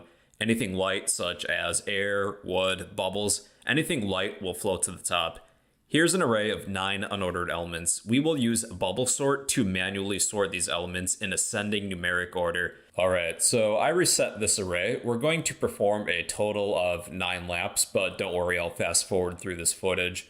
So let's just walk through the first few steps. We will compare these first 2 adjacent elements. We'll check to see if the first element is greater than the second element. If it is, we will move this element to a variable, which will probably be named temp, short for temporary. Check the video in the Java playlist on how to swap variables. I think it's a pretty good video, but I might be biased with my opinion. We'll take the next element and place it where the first element was, then move this variable within temp into the spot that 1 was in, the previous element. Okay, so then we will check these next 2 adjacent elements.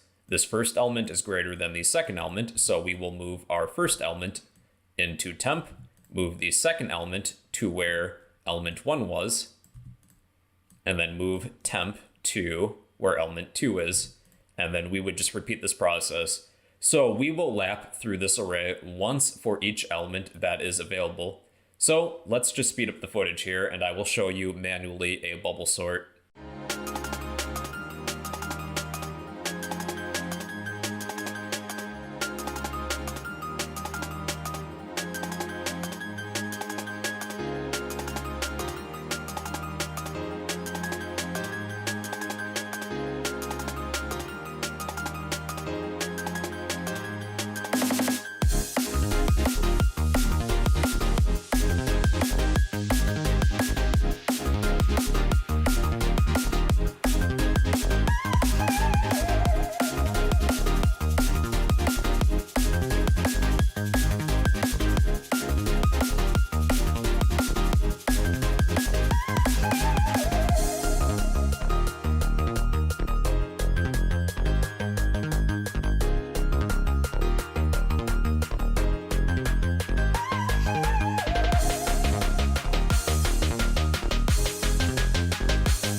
As you may have noticed, the bubble sort algorithm really isn't that efficient, even when working with smaller datasets. In most real-world applications, you'll probably use a different sorting algorithm, but this is still a good thing to learn. So the bubble sort algorithm has a runtime complexity of O of n squared. It runs in quadratic time. So the larger the data set, the more and more inefficient that this sorting algorithm is going to be. With a small data set, it's not horrible, but there's definitely better algorithms out there. So for practice, let's create our own bubble sort algorithm.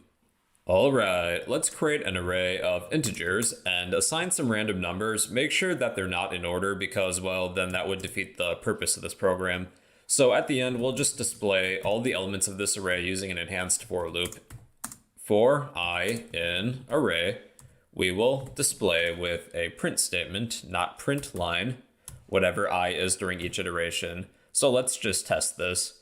So I have all the elements in my array printed, and they're currently not in order. So we'll need to declare a bubble sort method. Bubble sort, and then we will need to define this outside of our main method. So public static void, we're not returning anything, bubble sort, and then we will need to pass in an array. So that will be the argument array, and we will accept int array. Okay, so this is actually really easy to write, even though the bubble sort algorithm really isn't too efficient. So I guess that's one benefit. So we'll need nested for loops. And then the outer for loop will be int I equals 0. I is less than array.length minus 1 I plus plus. And let's do the same thing with the inner for loop, but we can copy what we have, change I to j. And this is going to be array length minus I minus 1. So we're going to check to see if array at index of j is greater than, that will be for ascending order, is greater than array at index of j plus 1. So that would be the next adjacent element. So if this number is greater than this one, we should switch these two elements around, and we'll need the assistance of a temporary variable. So let's declare int temp equals array at index of j. Then we will take array at index of j, set this equal to array at index of j plus 1, and then lastly we have array at index of j plus 1 equals whatever is stored within temp. And honestly, that's all there is to it. So this should sort our array, and it's in ascending order. So if you need this in descending order, we would just swap this greater than sign with a less than sign. And now this is in descending order. So even though the bubble sort algorithm really isn't too efficient, it's actually extraordinarily easy to write if you just need something really simple. So I guess that's one benefit. All right, everybody, that is the bubble sort algorithm. It compares pairs of adjacent elements and checks to see if they're in order. If they're not, they're swapped. And this process will repeat once for each element in an array or other collection. So this algorithm has a runtime complexity of O of n squared. So it's okay-ish for small data sets, and please do not use this for any large data sets. So if you would like a copy of this code, I will post this to the comment section down below. And well, that's the bubble sort algorithm in computer science. Hey everyone, it's me again, and in this video I'm going to explain the selection sort algorithm in computer science. As always, sit back, relax, and enjoy the show. Okay everybody, selection sort. Selection sort is an in-place comparison sorting algorithm that keeps track of the minimum value during each iteration, and at the end of each iteration, all we do is swap variables. How I like to imagine this is that let's say that our array is a bunch of different closed boxes, and each box contains a number, and they're all out of order. So what we'll do is we have a flashlight too, because we're in the attic and it's really dark. So we have a flashlight. We will open each box beginning with the beginning of our array, and we'll take a look at the value inside. Okay, 9 is a fairly small number, I guess, right? So we will move this value to some temporary storage. We'll keep track of the index of the minimum value.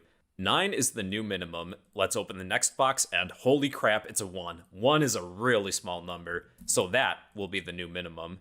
Then we'll open the next box, which is an 8. 1 is still less than 8. Let's move on. The next box is 2, 7, 3, 6, 4, and 5. 1 was the minimum value during this iteration, and we need to move this value to the place that we started during this iteration, index 0. So we'll have to do some good old variable swapping. So we will take 9, place it within some temporary storage, then take 1 and place it where 9 was, then take 9 and place it where 1 was. And that is the first iteration. Let's move on to iteration 2, and we'll clear min and temp. Okay, so this portion is done now. We're not worried about it. This is the new beginning of the next iteration. And well, 9 is a low number, I guess. We'll move that to min. But 8 is even lower than 9, so we'll move that to min. Holy crap, it's a 2. 2 is the new min for sure. And then we just repeat this process over and over again. 2 is the current minimum of this iteration. 1 was the minimum of the first iteration, but we're not concerned with that. It's already sorted. So we need to move 2 to where we began this iteration at index 1. And currently there's a 9 in there, so we're going to evict this 9, place it within some temporary shelter, take 2, place it within where we started at index 1, then take 9, place it where 2 was. And that is the second iteration. Now that we kind of know how this process works, I'll speed up the rest of the video for this demonstration. So let's begin at index 2.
And that is the selection sort algorithm.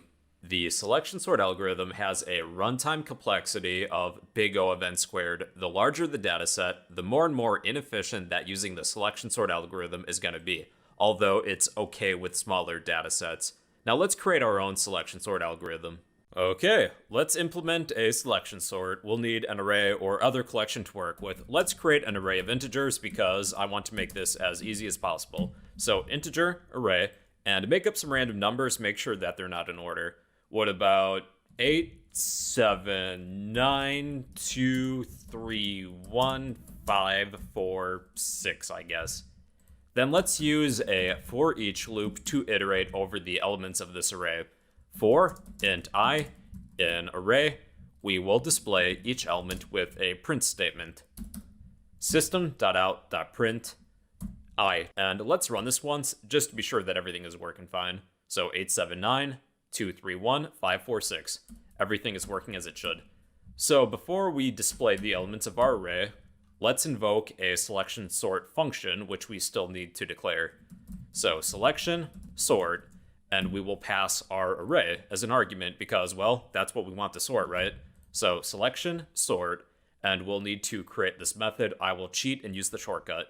So outside of our main method, let's declare private static void selection sort. There is one parameter, an array of integers. We'll need a pair of nested loops to iterate over our array.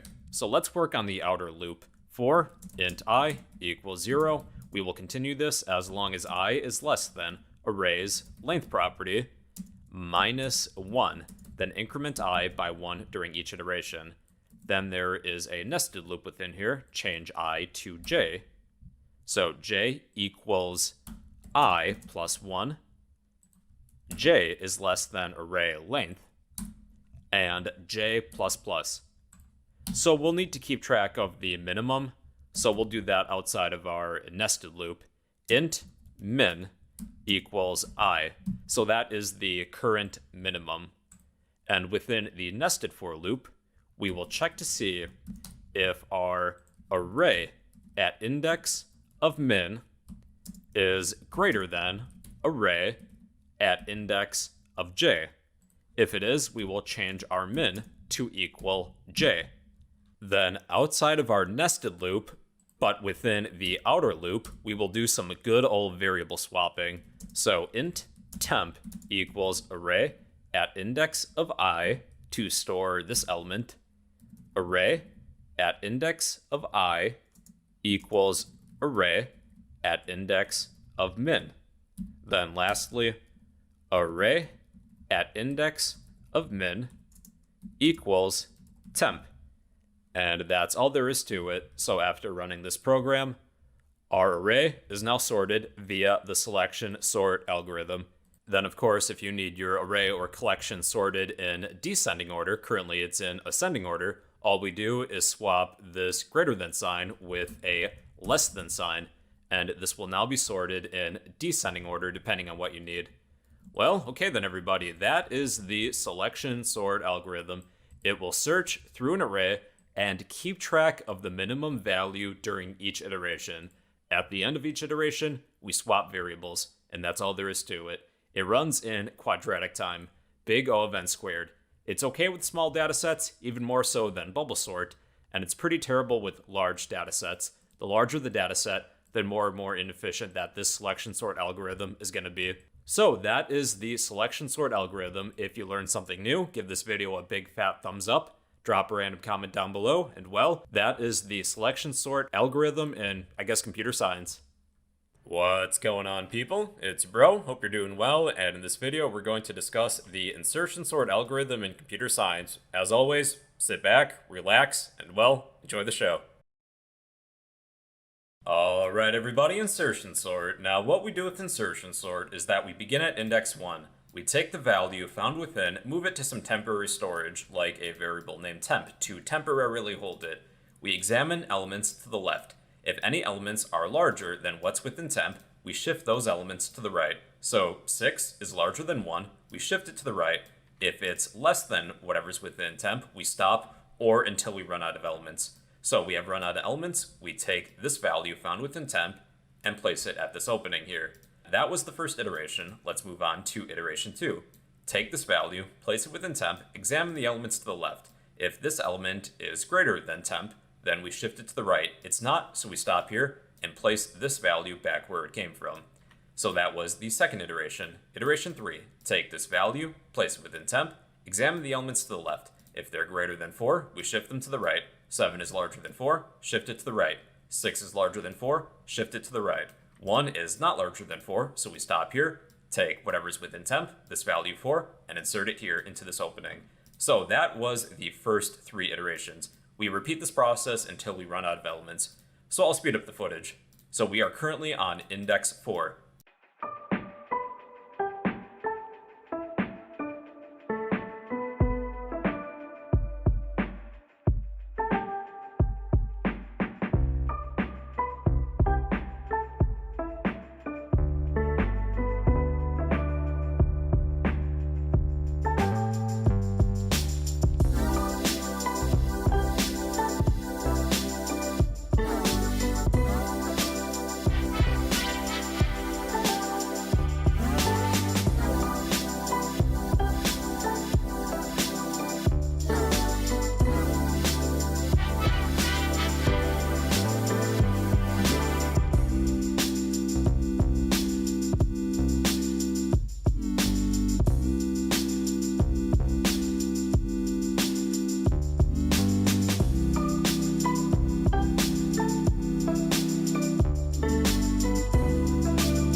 that is your visual representation of the insertion sort algorithm. I like to think of it like a jigsaw puzzle. We have some pieces that are connected, they fit together, and we will move whole sections of pieces together to make room for a piece that fits. So let's create our own insertion sort algorithm in Java now. We'll need to create an array. Let's create an array of integers. Int array, and make up some numbers. Put whatever numbers you want within here. Maybe 9, how about a 1, and an 8, and a 2, and a 7, 3, 6, 5, 4. That sounds good to me. Okay, then let's display the elements of this array. We'll use a for each loop. For int I in array, we will display each element within this array with a print statement. So let me get rid of that print ln and just have print. So I will print I. I think I'm going to add a space afterwards. I didn't do that in the previous 2 videos, so I think I better do that. Okay, let's just run this just to test it.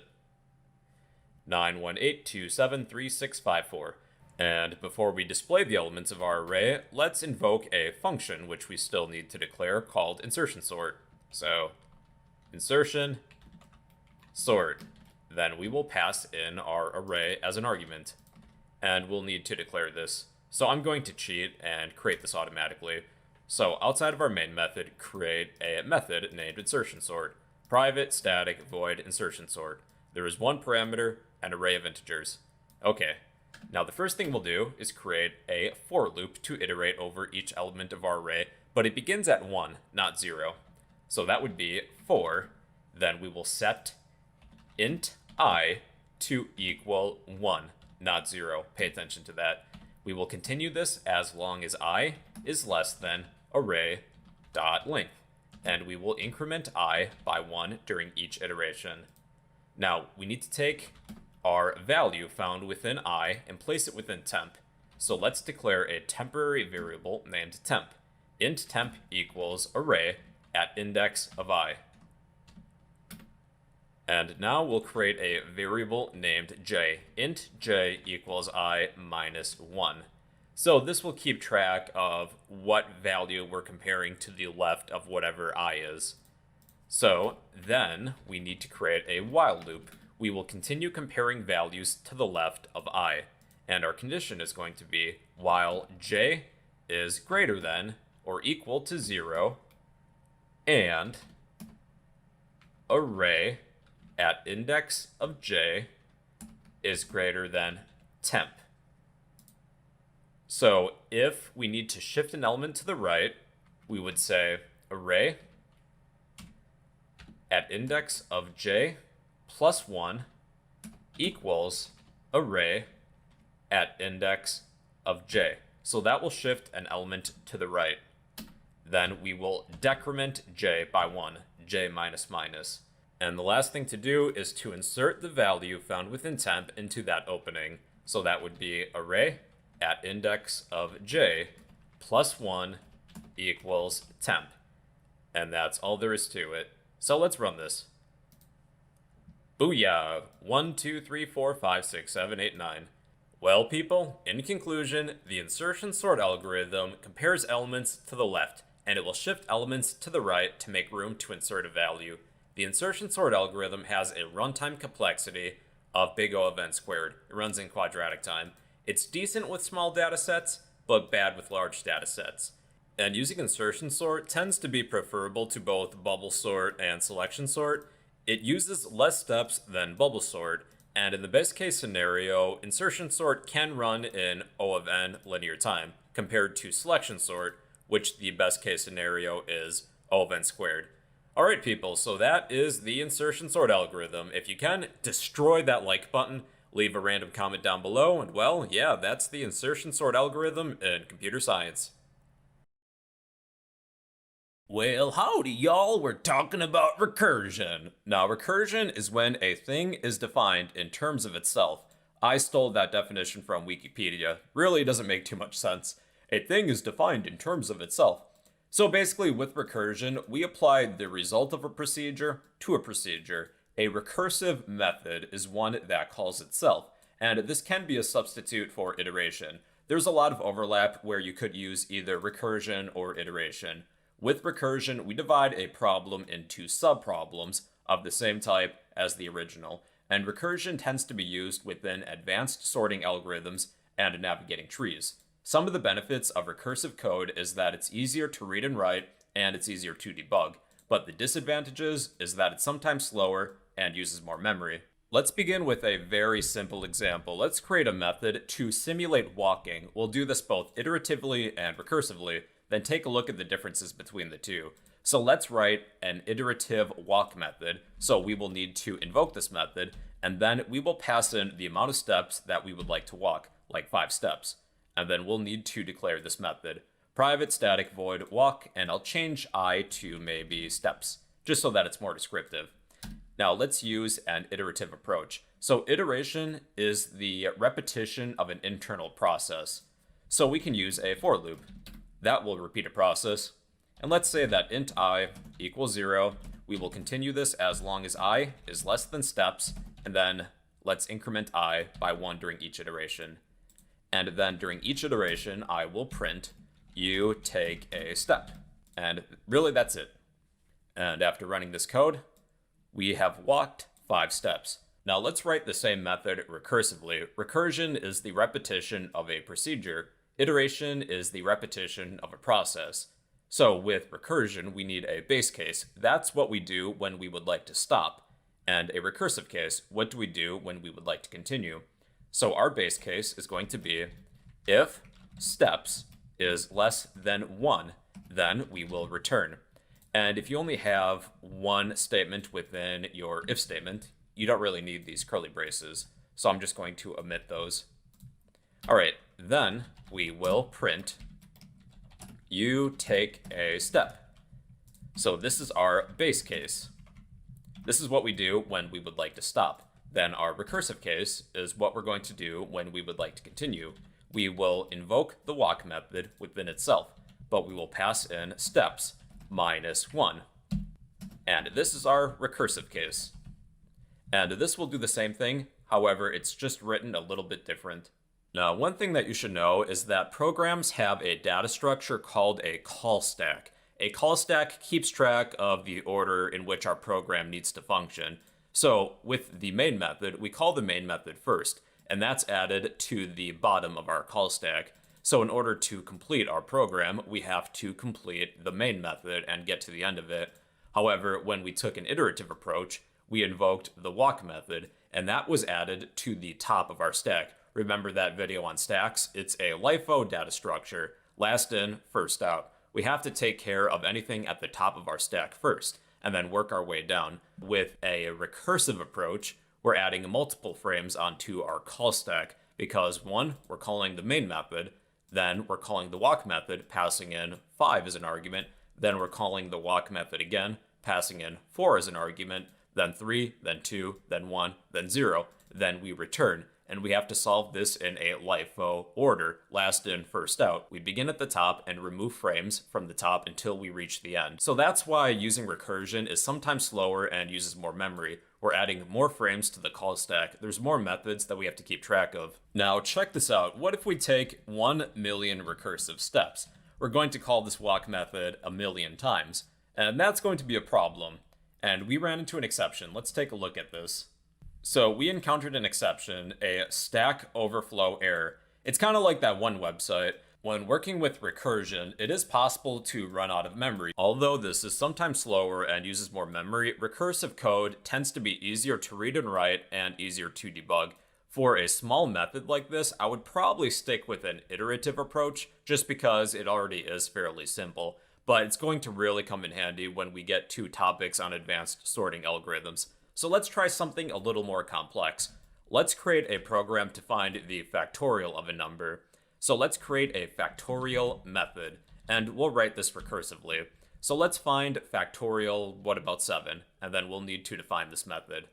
And we no longer need our walk method. So if we're taking a recursive approach, finding the factorial of a number, let's say that I is num. So we'll need a base case. If num is less than 1, we will return 1. This is our base case. Then we need a recursive case. we will return num times factorial, then pass in num minus 1. And then eventually we'll hit our base case because num is going to be 0. And this is our recursive case. Oh, then change void to int because I forgot. Okay, then let's display factorial 7 within a print line statement. Factorial 7. And the factorial of 7 is 5040. So you can see that this was fairly easy to write. It only took 2 lines of code. By the way, I found a great example of recursion on its Wikipedia page, and that's by the process of creating refreshed sourdough. So the recipe calls for some sourdough left over from the last time the same recipe was made. I thought that was a fairly descriptive example of recursion. Let's move on to level 3. Let's create a recursive method to find a base raised to a given power. Let's create a power method, and we need a base and an exponent. Let's find 2 to the power of 8, and then we'll need to define this method. Private static, let's change void to int, I to base, and j to exponent. We need a base case and a recursive case. The base case will be if exponent is less than 1, we will return 1. This is our base case. Our recursive case will be return base times invoke the power method, pass in base and exponent minus 1. And this is our recursive case. And then we will need to display the result. System.out.println 2 to the power of 8, which is 256. All right, everybody, so that's recursion. It's when a thing is defined in terms of itself, we apply the result of a procedure to a procedure, and a recursive method is one that calls itself. And this can be a substitute for iteration. We divide a problem into subproblems of the same type as the original, and recursion is commonly used within advanced sorting algorithms and navigating trees. Some of the advantages is that recursive code is easier to read and write and easier to debug. However, it's sometimes slower and uses more memory. So yeah, that is recursion. If you learned something new, be sure to smash that like button, leave a random comment down below, and well, yeah, that's recursion in computer science. Hey, what's going on, everybody? It's your bro, hope you're doing well, and in this video we're going to discuss the merge sort algorithm in computer science. So sit back, relax, and enjoy the show. Alright, what's going on, people? Merge sort. Merge sort is a divide and conquer algorithm. Basically what we do is that we will pass an array as an argument to a merge sort function. This function is going to divide our array in two. We have a left array and a right array. These will be subarrays, and we will copy the elements over from our original array to our two new subarrays. And merge sort is a recursive function, so at the end of merge sort, we will call merge sort again and pass in our subarrays that we create. And again, the merge sort function is going to divide our arrays in two by creating two new subarrays and then copy the elements over. And we will stop when our arrays only have a size of 1. And that's where sorting, then merging come in. And with the process of merging and sorting, we will create a second helper function named merge. Merge will accept a total of 3 arguments: our left subarray, our right subarray, and the original subarray in which these elements came from. Merge is going to take these elements and put them back into their original array in which they came from in order. And we will do the same thing with the next grouping of arrays until all of these elements are merged back into their original array in which they came from, all in order. Now, in practice, when we do execute this merge sort function, instead of tackling all of these subarrays like one layer at a time, we will tackle them by one branch at a time. So it's going to look a little something like this, where we will start with the leftmost branch and then work our way towards the right. So I'll speed up the footage and just give you a rundown of how this works in practice.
And that, ladies and gentlemen, is the merge sort algorithm.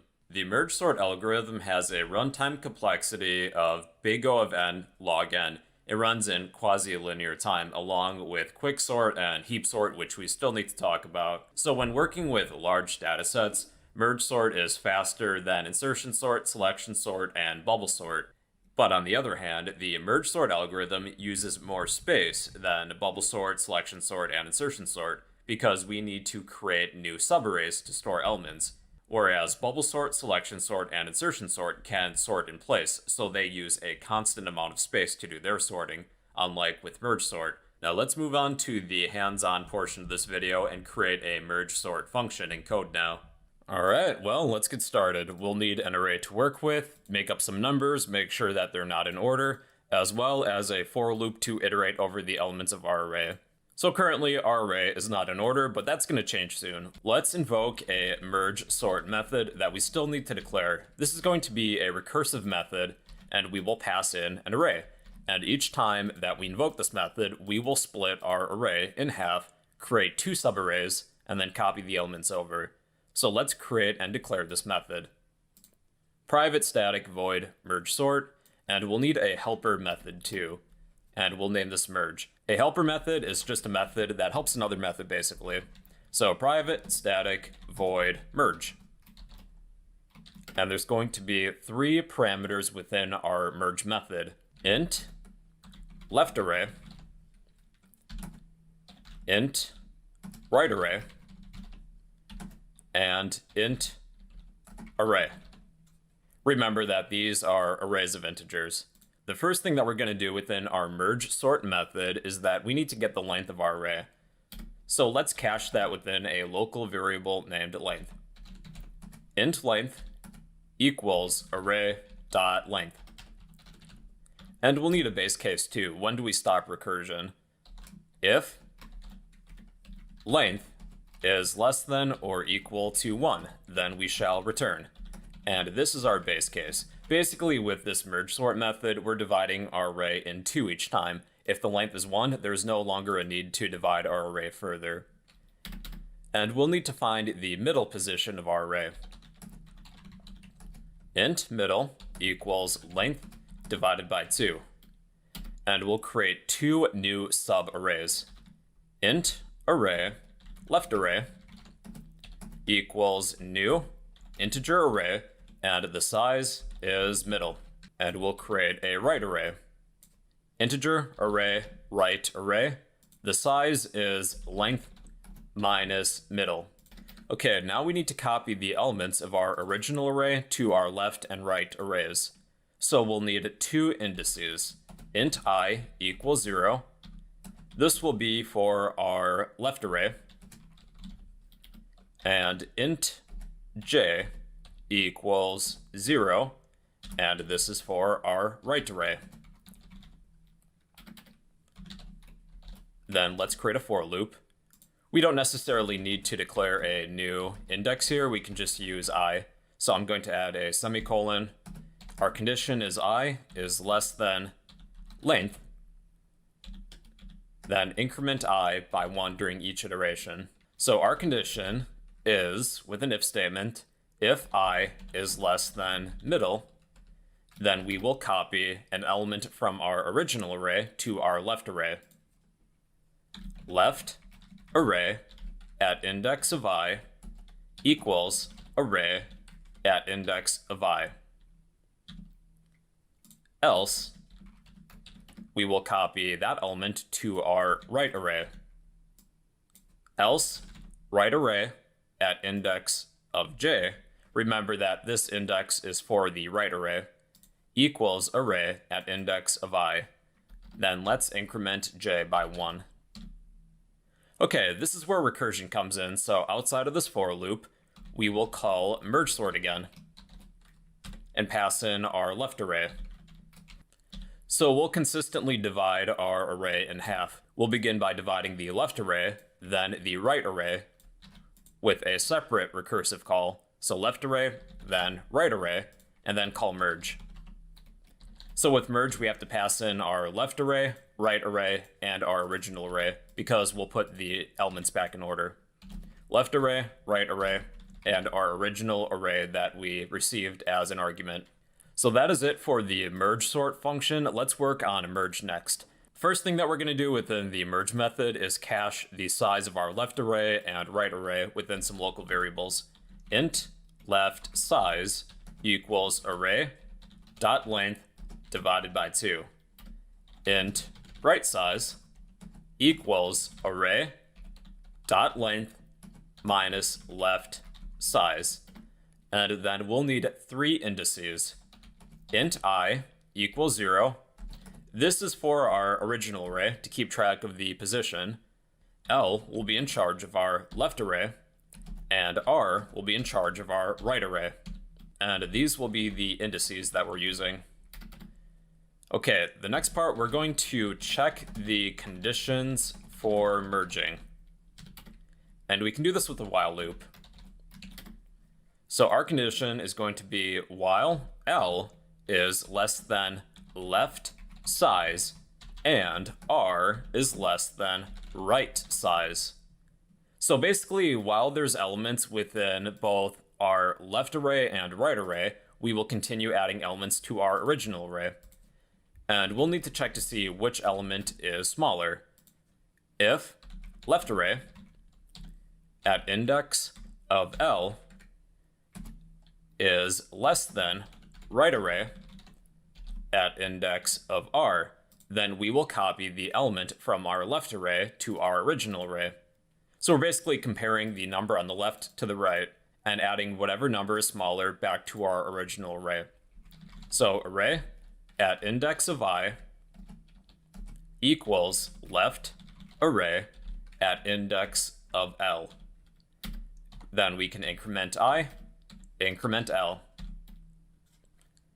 So if the number on the left is not smaller than the number on the right, we have to copy the element in our right array to our original array, and we can use an else statement. Else array at index of I equals right array at index of R. Increment I, increment R. So there's probably going to be one element remaining that we cannot compare to another element because there's only one left. So let's write a while loop for that condition.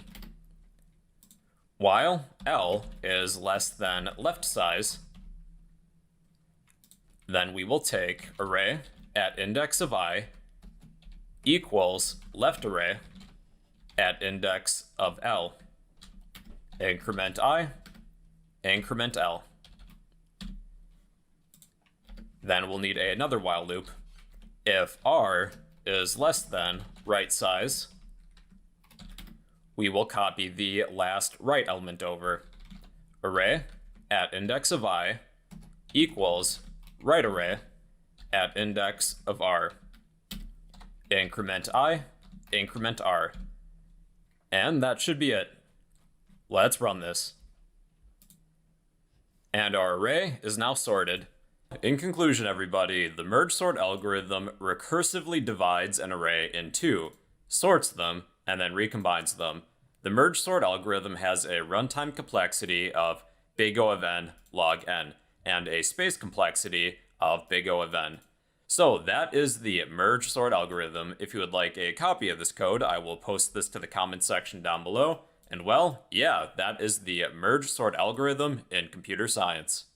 Hey, it's your bro, hope you're doing well, and in this video I'm going to explain the quicksort algorithm in computer science. Yep, so sit back, relax, and enjoy the show. Alright, quicksort. Here's how quicksort is going to work. We need an array or some other type of collection. I have a simple unordered array. What we do is that we'll pass our array as an argument into a quicksort function. After passing our array as an argument to the quicksort function, we need to pick a pivot. There's different variations of quicksort. We can either pick a pivot at the beginning, the middle, or at the end. But with most standard quicksort algorithms, we will set the pivot to be at the end of our array. What we're trying to accomplish is that we need to find the final resting place of our pivot. Where is this value going to be? And taking a look at this, That would be right about here, but we don't know that yet. So to find the final resting place of this value, our pivot, here's what we can do. We will declare and use two indices, j and I. J will begin at the start of our array. I will be one less than the beginning of our array, and that's going to be important later. And we'll need the help of a temporary variable so we can swap some values. All we're doing is checking to see if the value at j is less than our pivot. If it's greater than our pivot or equal to our pivot, we ignore it. 8 is greater than 5, we ignore this value, and then increment j by 1. So during that last iteration, I did not come into play yet, but it will this round. Again, we check to see if this value is less than our pivot, which it is. What we do now is increment I. Then what comes next is that we swap these two values, I and j, and we'll need the help of a temporary variable. So take the value at I, assign it to temp. Take the value at j, assign it to I. Take the value within temp, assign it to j. Then we can move on to the next iteration. Increment j. We check to see if the value at j is less than our pivot, which it is. If that is the case, we increment I, swap these two values. We'll repeat this process until j reaches our pivot. Then we can move on to the next step.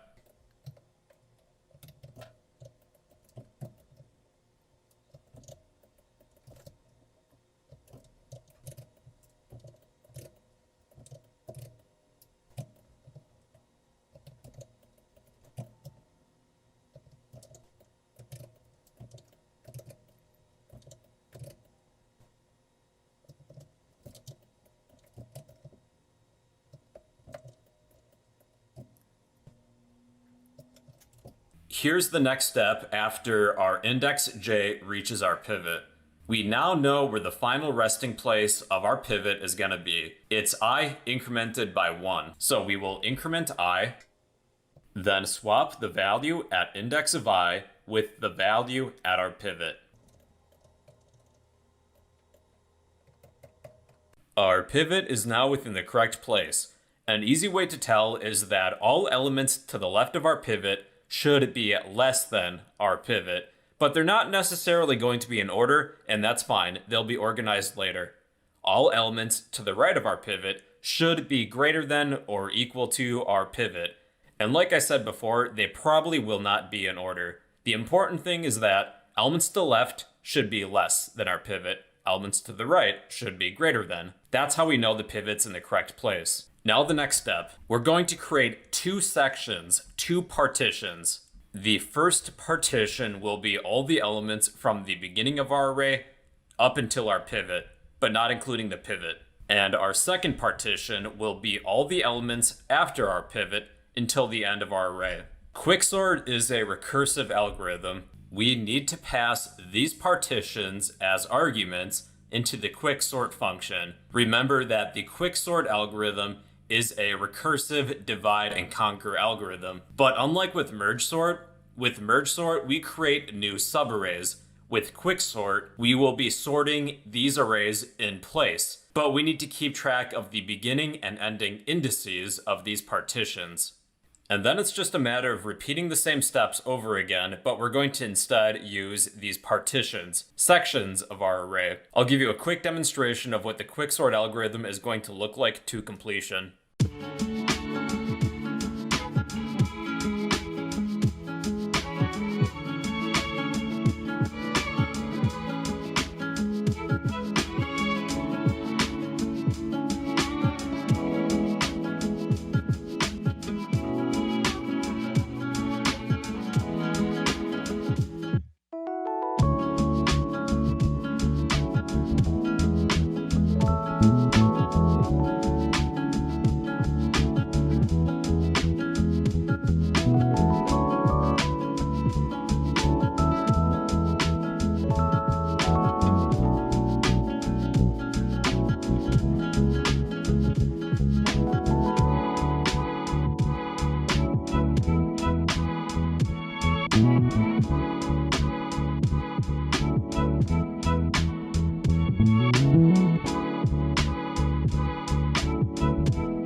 And that, ladies and gentlemen, was your visual representation of the quicksort algorithm. Let's code our own quicksort algorithm just to solidify our understanding of this topic. Alright people, let's create a quicksort function. You'll need an array to work with, place some random numbers within that array, and then some way to iterate and display the elements of your array. I'm just using a simple for each loop. So after running this, of course, our array is not yet sorted. So before we display the elements of our array, let's invoke a quicksort function, which we still need to declare and define. There will be 3 arguments: our array, and the beginning and ending indices of our array. So that would be 0 for the beginning. Then to find the ending, you can just say array.length -1. Let's declare this function. Private static void quicksort. And let's rename some of these parameters. We have our array of integers named array, and this will be the starting index, and this parameter will be the ending index. So we have indices start and end. Now the base case, this will use recursion, will be if end is less than or equal to start, then we will return. And this is our base case. Eventually, we won't be able to divide our array any further, so that's when we stop and return. With our quicksort function, we'll need the assistance of a helper function that we will name partition. Let's copy our function declaration, paste it, and make a few changes. So this will return an int, the location of our pivot, and the function name will be partition, and the parameters are the same. At the end of our partition helper function, we'll return I. I will be the location of our pivot, but we'll get to that later. Okay, so within our quicksort function, we'll need to find the location of where to pivot. Int pivot, and the partition function will be in charge of that. Partition is going to sort our array and find the pivot. So all elements to the left will be smaller than our pivot. All elements to the right will be larger. So pass in our array. We're sorting our array in place. There's no need to create any subarrays. We'll just pass in our original array, as well as the start and end. After we figure out where our pivot's gonna be, we can pass in each partition recursively back into the quicksort function. So again, we will invoke quicksort, pass in our array, the start of our left partition, and the ending of our left partition, and that is where pivot is -1. We do not want to include our pivot, and then we will need to use quicksort on the right partition, change start to pivot +1, because the pivot is already in place, and then the end of our array. In this variation of the quicksort function, we will say that pivot is at the end. It will always be at the end to begin with. Int pivot equals array at index of end. We'll need 2 indices, I and j. We'll create index I equals start -1. And then we will iterate through our array. And this is where we will declare int j, our second index.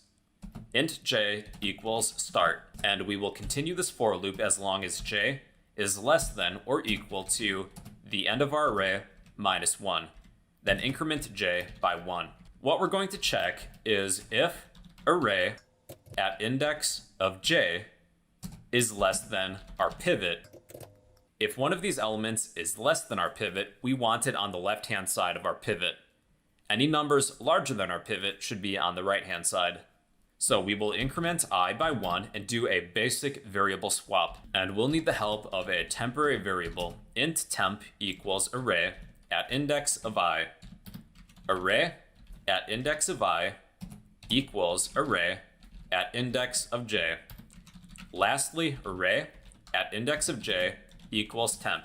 This is just a basic variable swap. Once all elements that are less than our pivot are on the left-hand side, and all elements that are larger than our pivot are on the right-hand side, what we will do now is increment I by 1, and then insert our pivot into its final resting place with another basic variable swap. So let's copy this code, then paste it, and make a few changes. Int temp equals array at index of I, that's the same. Array at index of I equals array at index of end. Array at index of end equals temp, and that's it. And then make sure you return I at the end. That is the location of our pivot.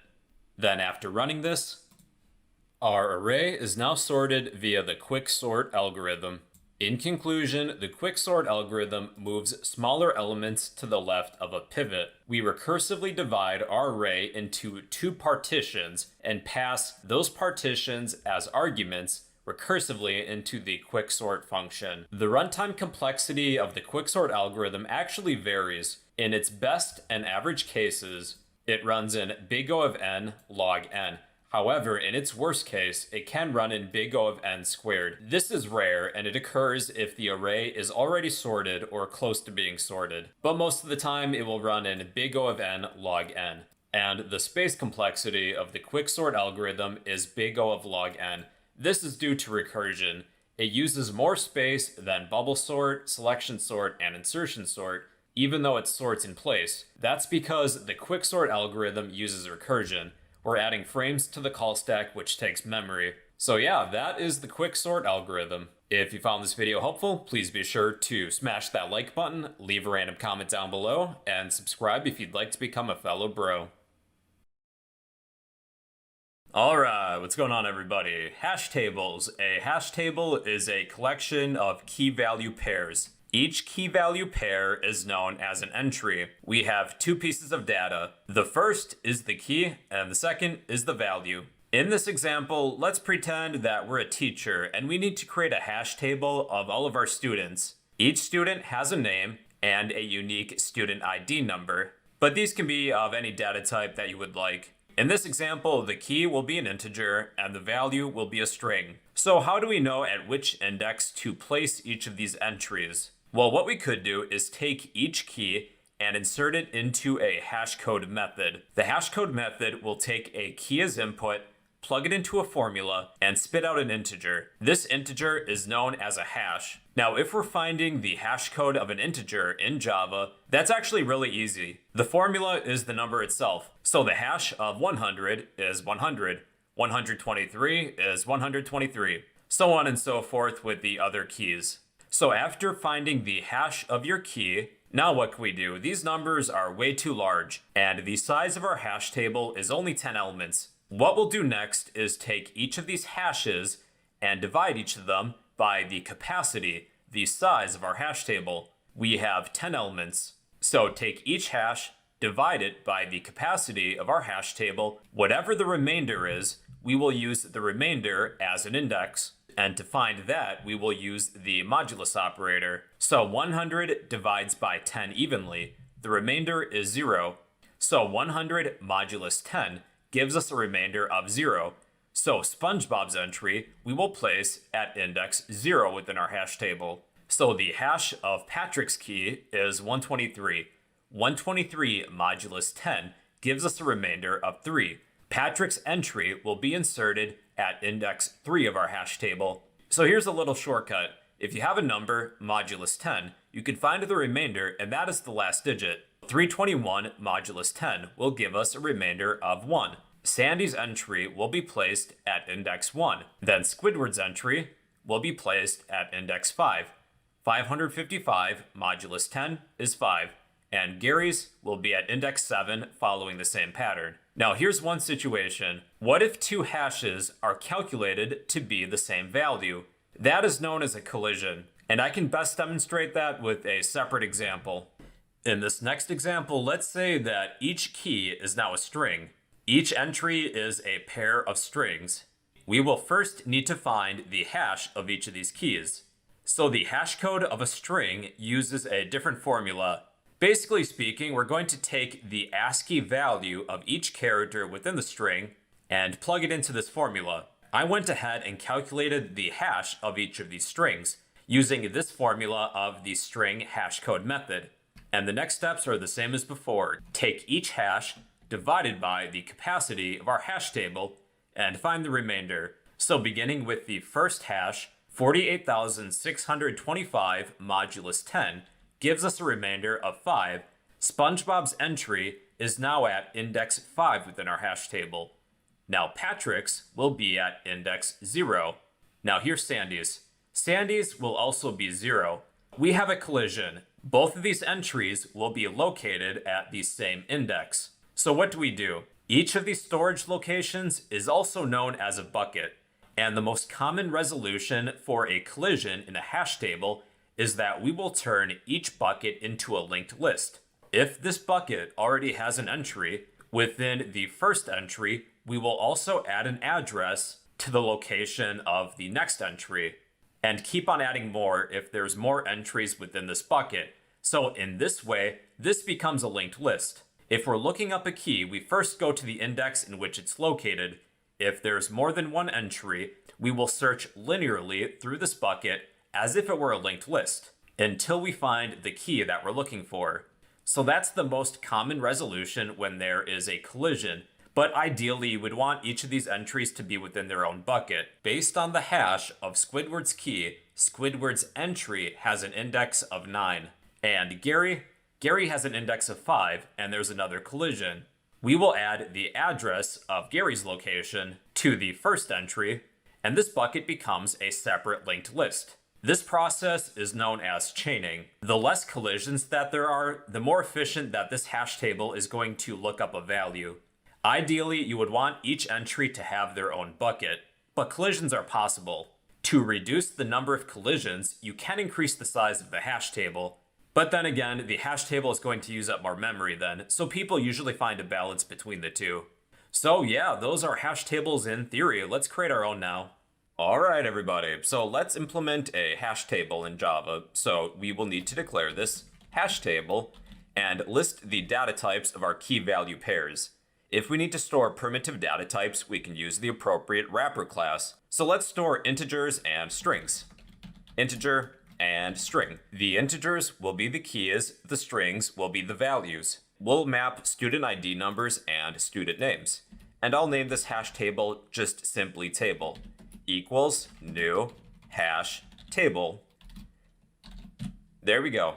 So in Java, when we create a hash table, these have an initial capacity of 11 elements and a load factor of 0.75. So once 75% of our elements are filled, this hash table will dynamically expand to accommodate more elements. Now you can set a different capacity for your hash table. Instead of 11, let's say 10 to be consistent with our example in the previous part of this lesson. And if you would like to change the load factor, you can add that as well. Instead of 75%, let's say 50%, so we would pass in a floating point number. So 0.5, then add an f at the end for floating point numbers. But in this example, let's just keep the load factor consistent. So let's start adding some key value pairs. To add an element to your hash table, use the put method. So table.put, and then we will pass in an integer as the key and a string as the value. So our first student is SpongeBob. He has a student ID of, let's say 100. And let's pass in a string for the value, SpongeBob. Okay, that is our first student, so let's add a couple more from the previous example.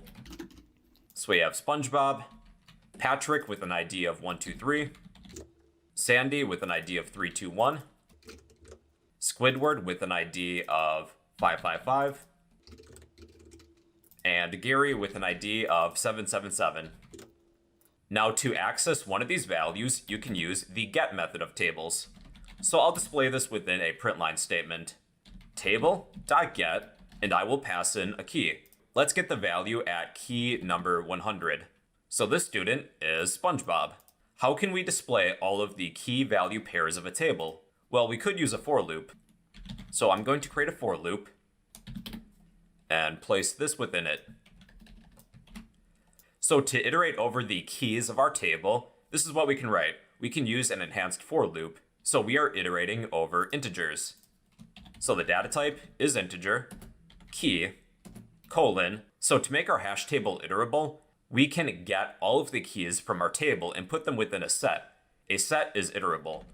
So we will iterate over table.keySet method. This will take all of our keys and return a set. And a set is something we can iterate over. And within our print line statement, let's print each key plus, then maybe I'll add a tab to separate these, plus table.get, then pass in whatever our key is. Okay, so after running this will display all of our key value pairs. And if you need to remove an entry, well, there's a remove method.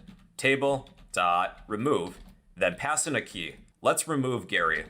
So remove the entry with this key, 777, and Gary is no longer within our table. But we'll keep him in. I'll turn this line into a comment. Now, just to get a better understanding of where these key value pairs are being placed, let's also display each hash code for each of these elements.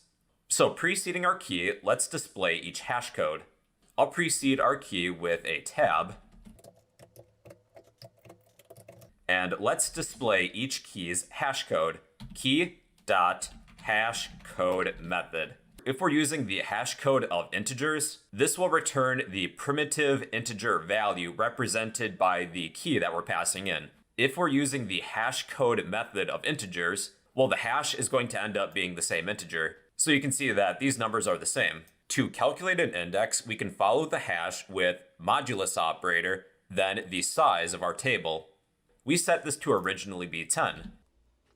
So we have Gary at index 7, Squidward at index 5, Patrick at 3, Sandy at 1, SpongeBob at 0. Now, if our data type was strings, we would use a different hashing formula. So let's change the data type to string, and all of these keys are now strings.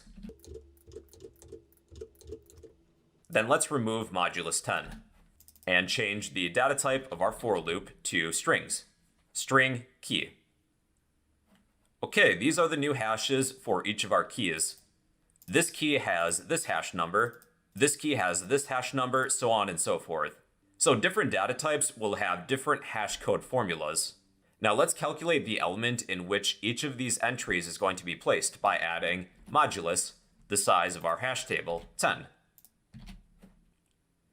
So here are the elements, and we actually have two collisions. We have a collision with these two keys. They're both within bucket 5, as well as these two entries. So both of these will be placed into bucket 0. Since there's more than one entry within the same element, we will treat this bucket as a linked list and just iterate over it linearly until we reach the key that we're looking for. Now, one way in which we can avoid collisions is to increase the size of our hash table. If we set this to the default of 11 and change this to modulus 11, well then these will be placed within different buckets, and you can see that they changed.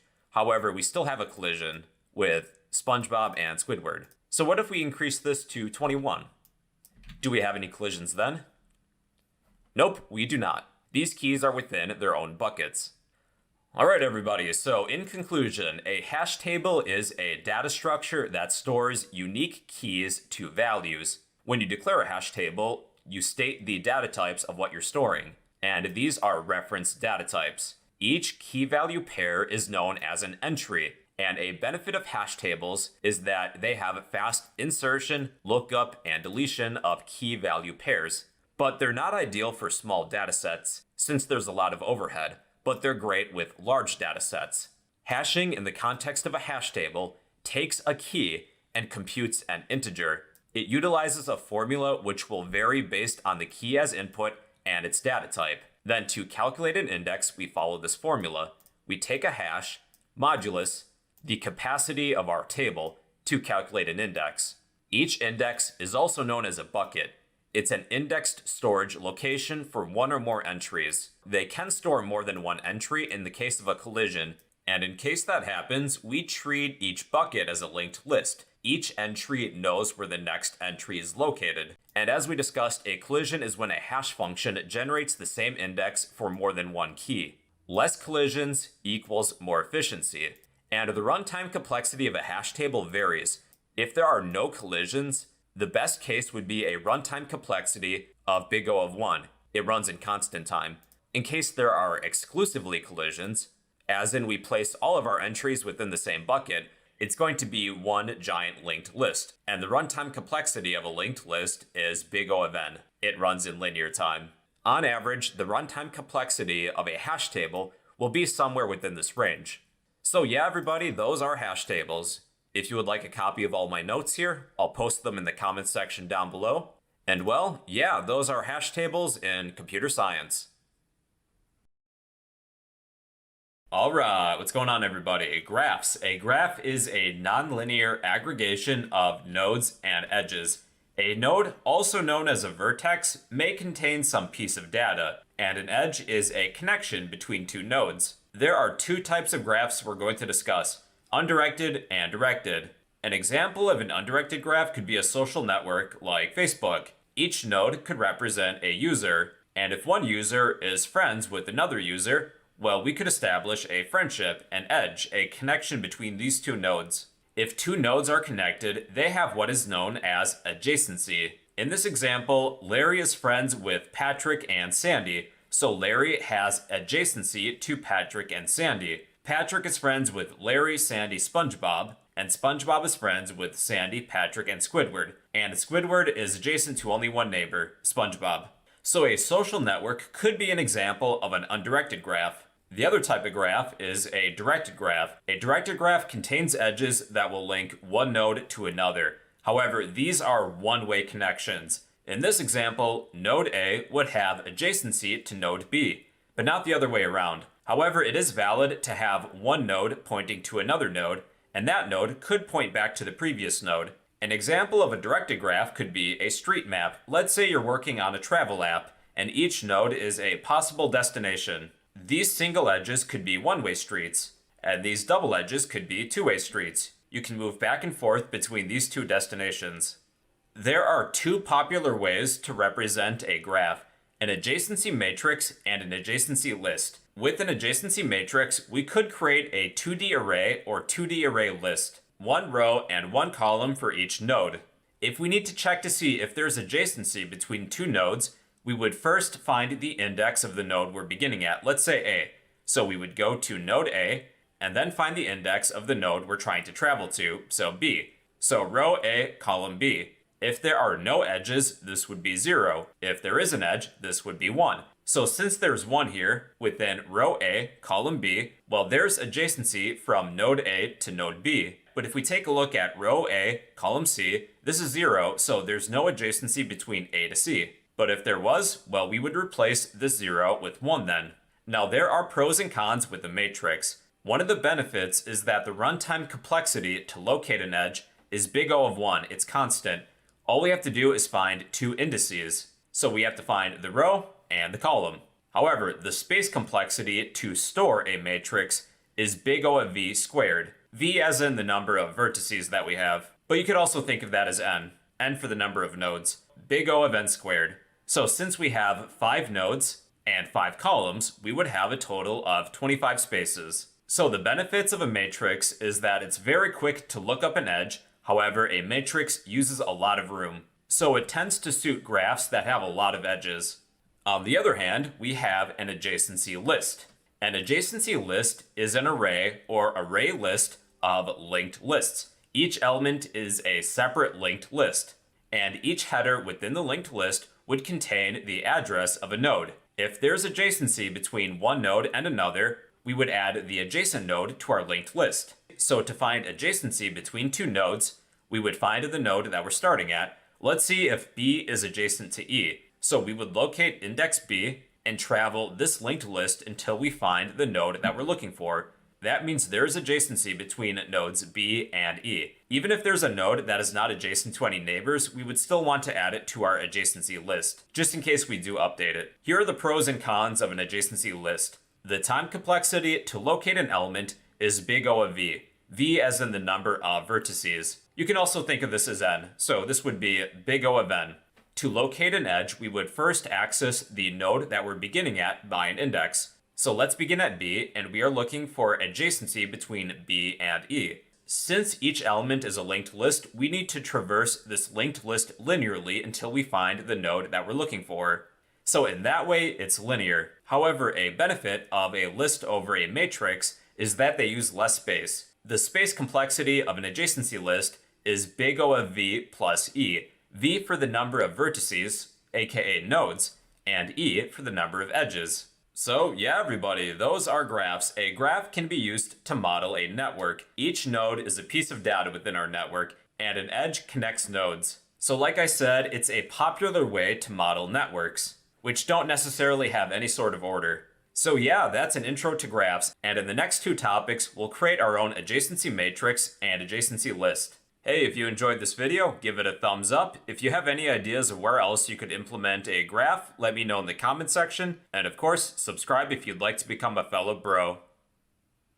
Hey everybody, it's your bro, hope you're doing well, and in this video I'm going to show you one way in which we can create an adjacency matrix in computer science. So sit back, relax, and enjoy the show.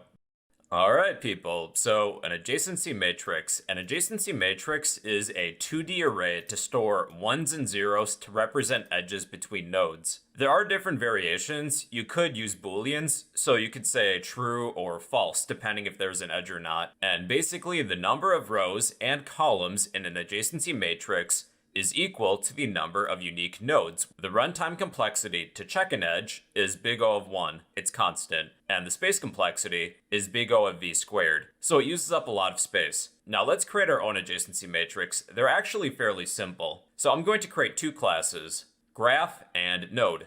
So file, new, class, I will name this graph, finish, file, new, class, and I will name this class node. So let's say that each node has some data, maybe a single character, char data, and I'll create a constructor. Node will pass in some data when we create a node. Char data, this dot data equals data. Within the graph class, I'm going to declare a 2D array of integers. So integer 2D array, and I will name this matrix. And within the graph constructor, we will instantiate our matrix. Matrix equals new int. Now we need to declare a size of this matrix. When we construct a graph object, let's set up a parameter. So int size. Size will be the amount of nodes that we have, and the size of this 2D array will be size and size.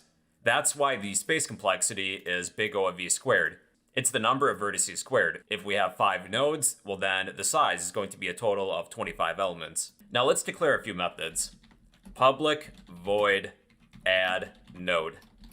And then we will pass in a node, node, and add edge.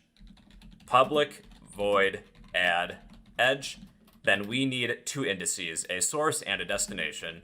Int source, int destination, DST for short. We'll need a method to check an edge. Public, and this will return a Boolean value. Boolean check edge. And we'll need a source and a destination for parameters. And let's create a print method. Void print.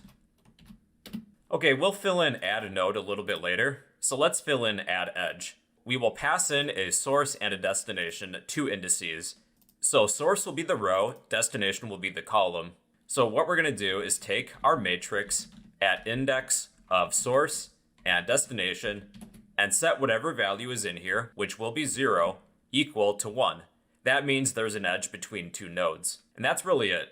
Within the check edge method, we're going to check within our matrix if a given value is equal to 1. If it is, return true. If not, return false. So using an if statement, let's check to see if matrix at index of source and destination is equal to 1. That means there's an edge. If there is an edge, let's return true. Else, we will return false. And that's it. Okay, now before we actually print our graph, let's actually create a graph. So let's get rid of this. Graph equals new graph. And we can add some nodes, although this method doesn't do anything quite yet, but it will in the future. And we need to pass in a size, so let's pass in 5. We'll create 5 nodes. So to add a node, type graph.add node, and this is a method that we created. And I will pass in an anonymous node, or you can use a named one. So we have new node, and then to create a node, we need to pass in some data because that's what we decided on. So let's pass in the letter A. So this will be node A, and we'll create a few more nodes. B, C, D, and E. And we also can add edges between these nodes to represent adjacency. So to add an edge, type graph.add edge. So what we're doing in this example, think of each node as having an index number. To create an edge between two nodes, we will pass in the index number of each node. If I need an edge between nodes A and B, well, each of these has an index number within our matrix. So this first node would have an index of 0, and the second node would have an index of 1. If I need an edge between these two, I will add edge between 0 and 1. And let's create a few others. So how about B and C?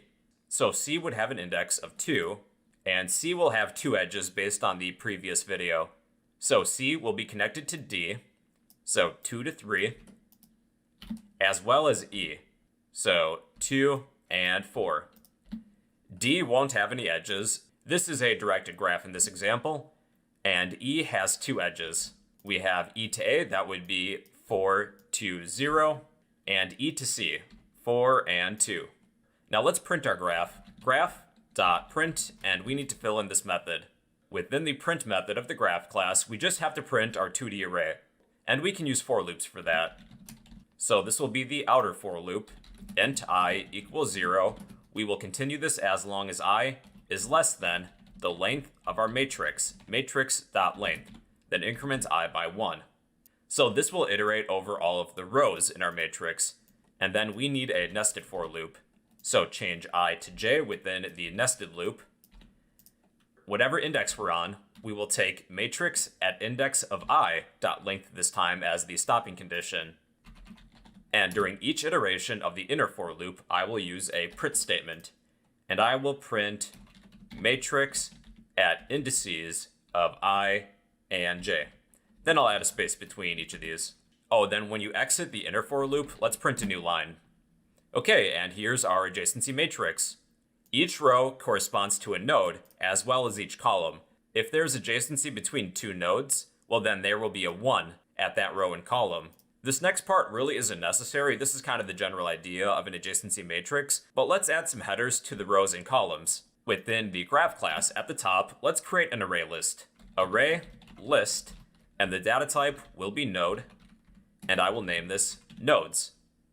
When we construct a graph object, let's instantiate our nodes array list. Nodes equals new array list. And when we add a node, we just take our nodes array list dot add node. And within the print method, let's make a few changes. So preceding our nested for loops, let's print the data found within each node. So it serves as a header. And I can use a for each loop for this. For every node in nodes, then let's print the node's data. Then maybe I'll add a space. Oh, then add a new line. Okay, there we go. Each column has the data found within each node. And let's also do the same thing with each of these rows. I think it would look cool. Before the inner for loop, let's do the same thing. Let's copy this line. But this would be nodes.get index of I dot data. And let's see how that looks so far. Okay, not too bad, but let's add a few spaces. So system.out.print, and I'll just print 2 spaces. All right, there's our adjacency matrix. If you're working with more complex data, let's say city names, I would consider using printf statements instead because you can align things properly. And if you do want to check an edge, we did create a check edge method. So within a print line statement, let's invoke the graph.checkEdge method and then pass in 2 indices. So let's see if there's an edge between nodes A and B. So A has an index of 0, B has an index of 1. There is an edge between these two, so this will return true. There is an edge. This time, let's check to see if there's an edge between D and C. So D has an index of 0, 1, 2, 3. And C has an index of 2. And this returns false. There is no edge. All right, people, so that's an adjacency matrix. It's an array to store ones and zeros to represent edges. The number of rows and number of columns is equal to the number of unique nodes. The runtime complexity to check an edge is big O of 1. All we need are 2 indices. However, the space complexity for an adjacency matrix is big O of v squared. Take the number of nodes you have and square it. So if I have 5 nodes, 5 squared is 25. We have 25 elements. All right, so that's an adjacency matrix. If you would like a copy of this code, I'll post this to the comment section down below. And well, yeah, that's an adjacency matrix in computer science. Hey, what's going on everybody? It's your bro, hope you're doing well, and in this video I'm going to explain adjacency lists in computer science. So sit back, relax, and enjoy the show.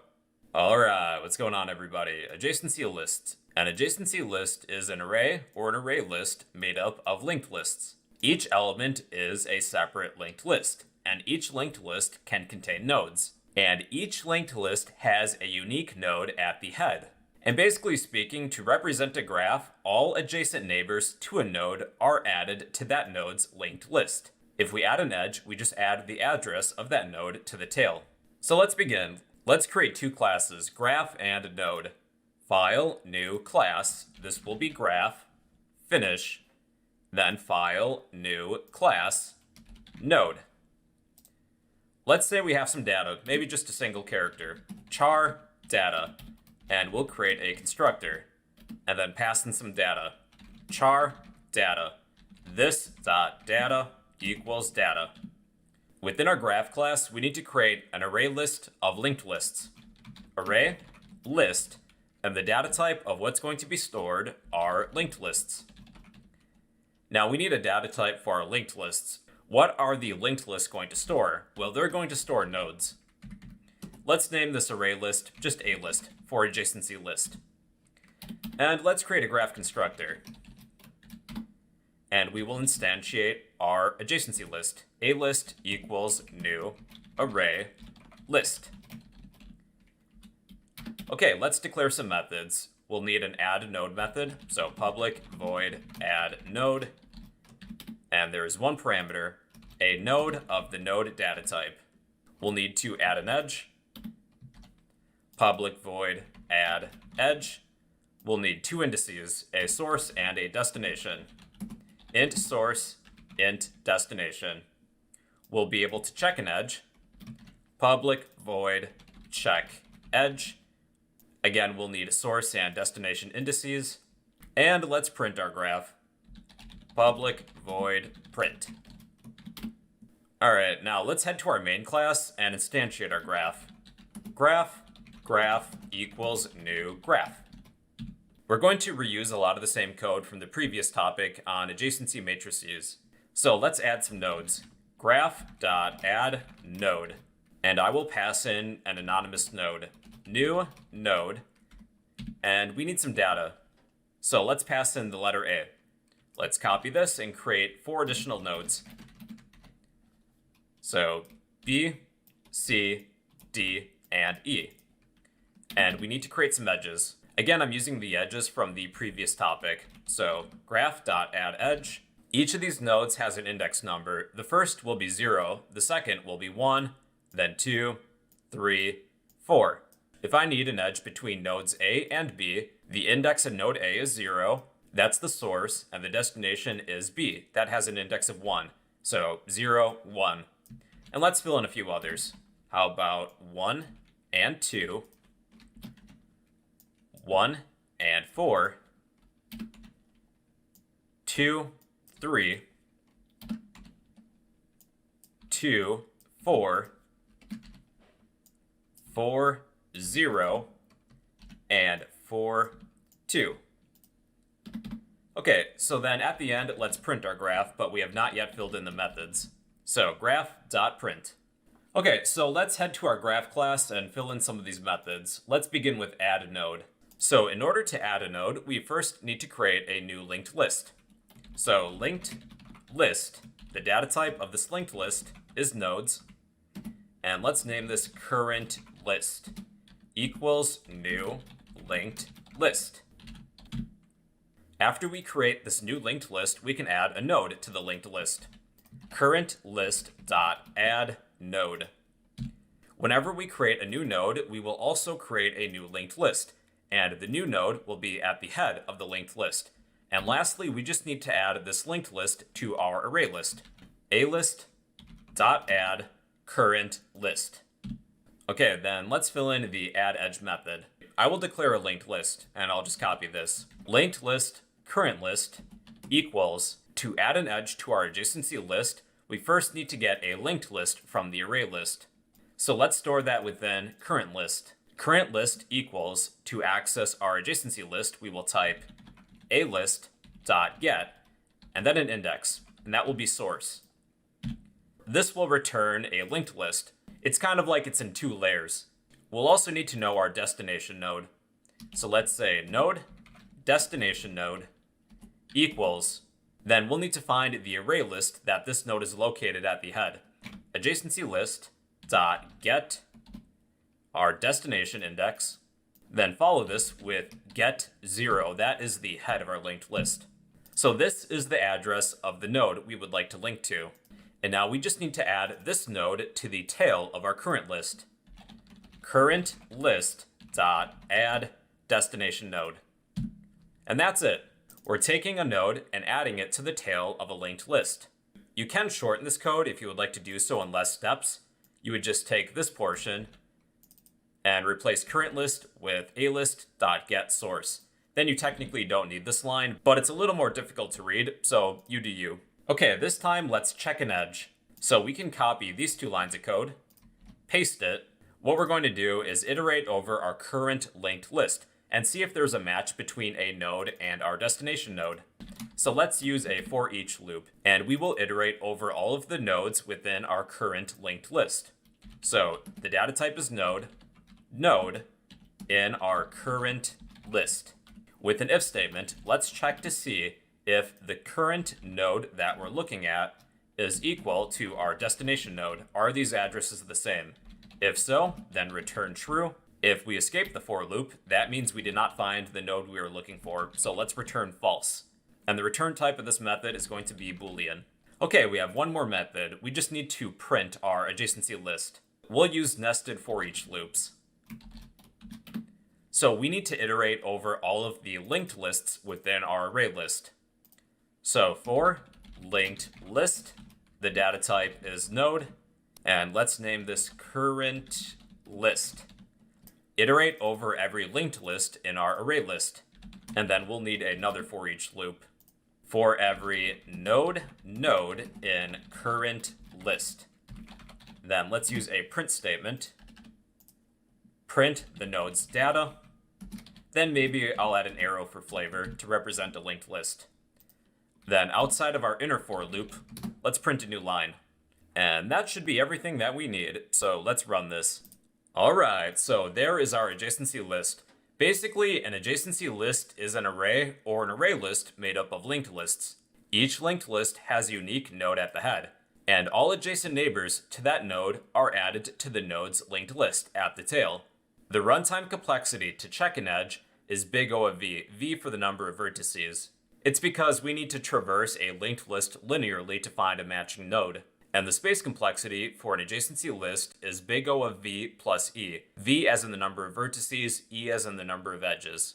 So yeah, that's an adjacency list. It's an array or an array list made up of linked lists. It's used to represent a graph. If you would like a copy of this code, I'll post this to the comment section down below. And well, yeah, those are adjacency lists in computer science. Alright everybody, depth first search. Depth first search is a search algorithm for traversing a tree or graph data structure. We can break this down into 3 steps. When navigating a graph, we will pick a route, and we will keep on going until we reach a dead end or a previously visited node. If we do, then we will move on to step 3. We will backtrack to the last node that has unvisited adjacent neighbors. Let's navigate this maze using a depth first search approach. Here's the entrance, and here's the exit. So the general concept of a depth first search is that when we reach more than one adjacent neighbor, we're just going to pick a route. Let's say we prefer right turns over left turns, but you can really set any rule that you want. When faced with more than one adjacent neighbor, I'm just going to pick a route and keep on going. And if we reach a dead end, then we're just going to backtrack to a node that has some unvisited adjacent neighbors. So there's no more place we can go, so we're going to backtrack all the way back to this intersection right here. This route is unvisited, so we will continue going. Not backtracking yet, there's no dead ends, but now there is, so we backtrack and keep on going. So this is what this looks like sped up.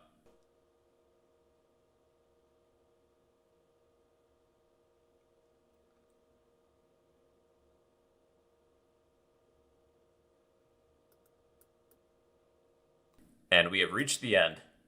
Let's use a depth-first search approach to navigate this graph. Maybe we're at node A, and we need to travel to I, but we don't know where I is. One way in which we can keep track of our position is to use a stack, or in the case of recursion, we can use a call stack. Whenever we visit a node, we will push it onto the stack. We can either travel to nodes B or D. So we will mark D as visited and push this node onto the stack. Then we can either go to E or G. Let's go to G. We'll push that onto the stack. Then H, E, and now we circled around back to D, but D is already marked as visited, so we're going to backtrack to a node that has unvisited adjacent neighbors, which is A. So we will pop all of these nodes off of the stack all the way back to A, which has unvisited adjacent neighbors, and this time we will go down this route and push all of these nodes onto our stack.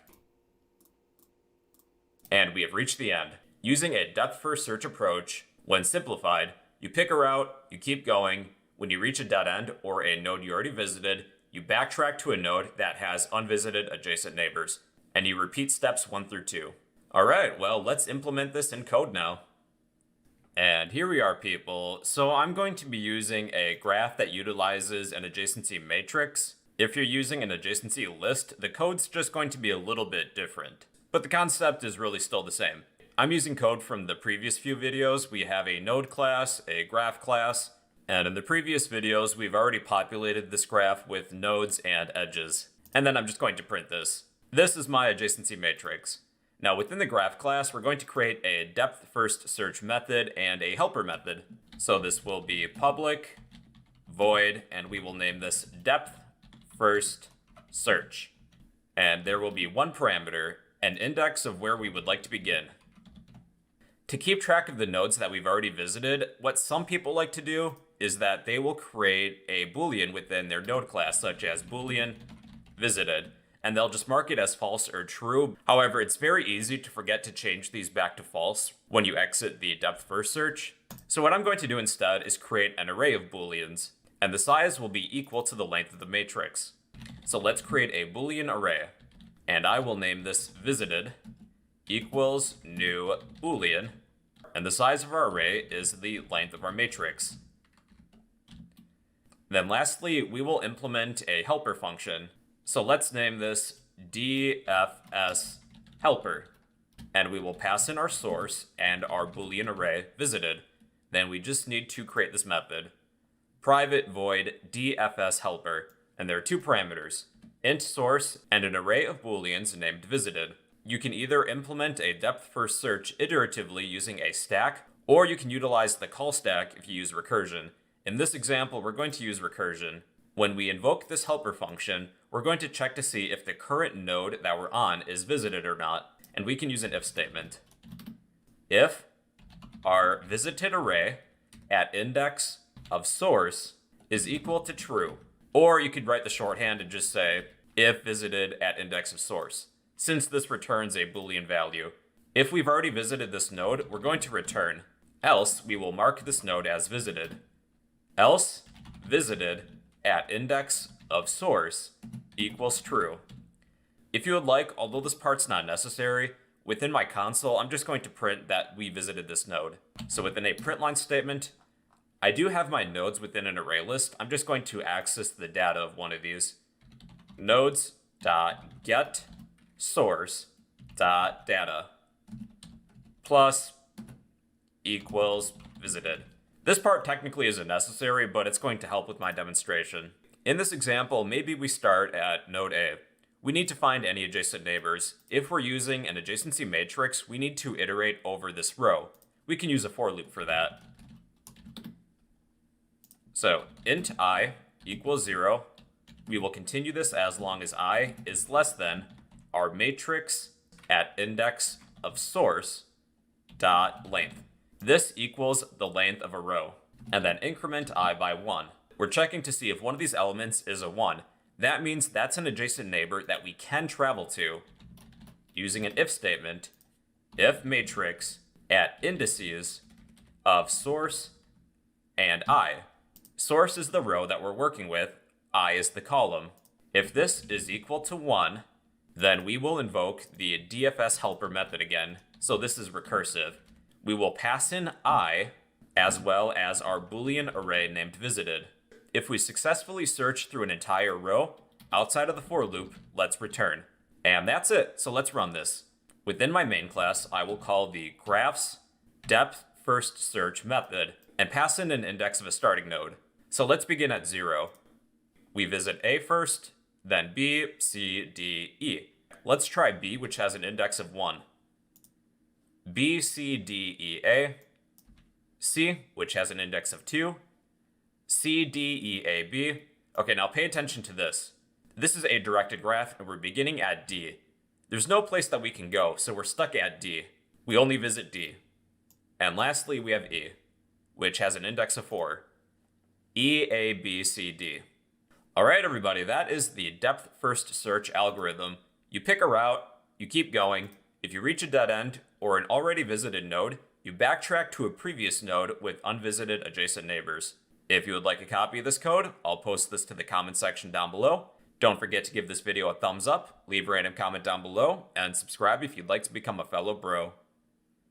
Alright, what's going on, people? Breadth first search. Breadth first search is a search algorithm for traversing a tree or graph data structure. This is done one level at a time, rather than one branch at a time, like what you see with depth first search. Here's an example.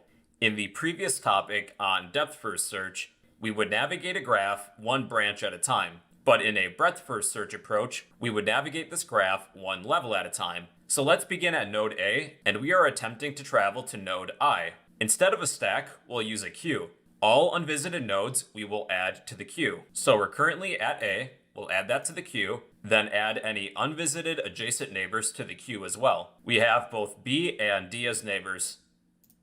So we will add these to the queue, then add any unvisited adjacent neighbors of nodes B and D. That means we will add C, E, and G. And for the next level, we have F and H.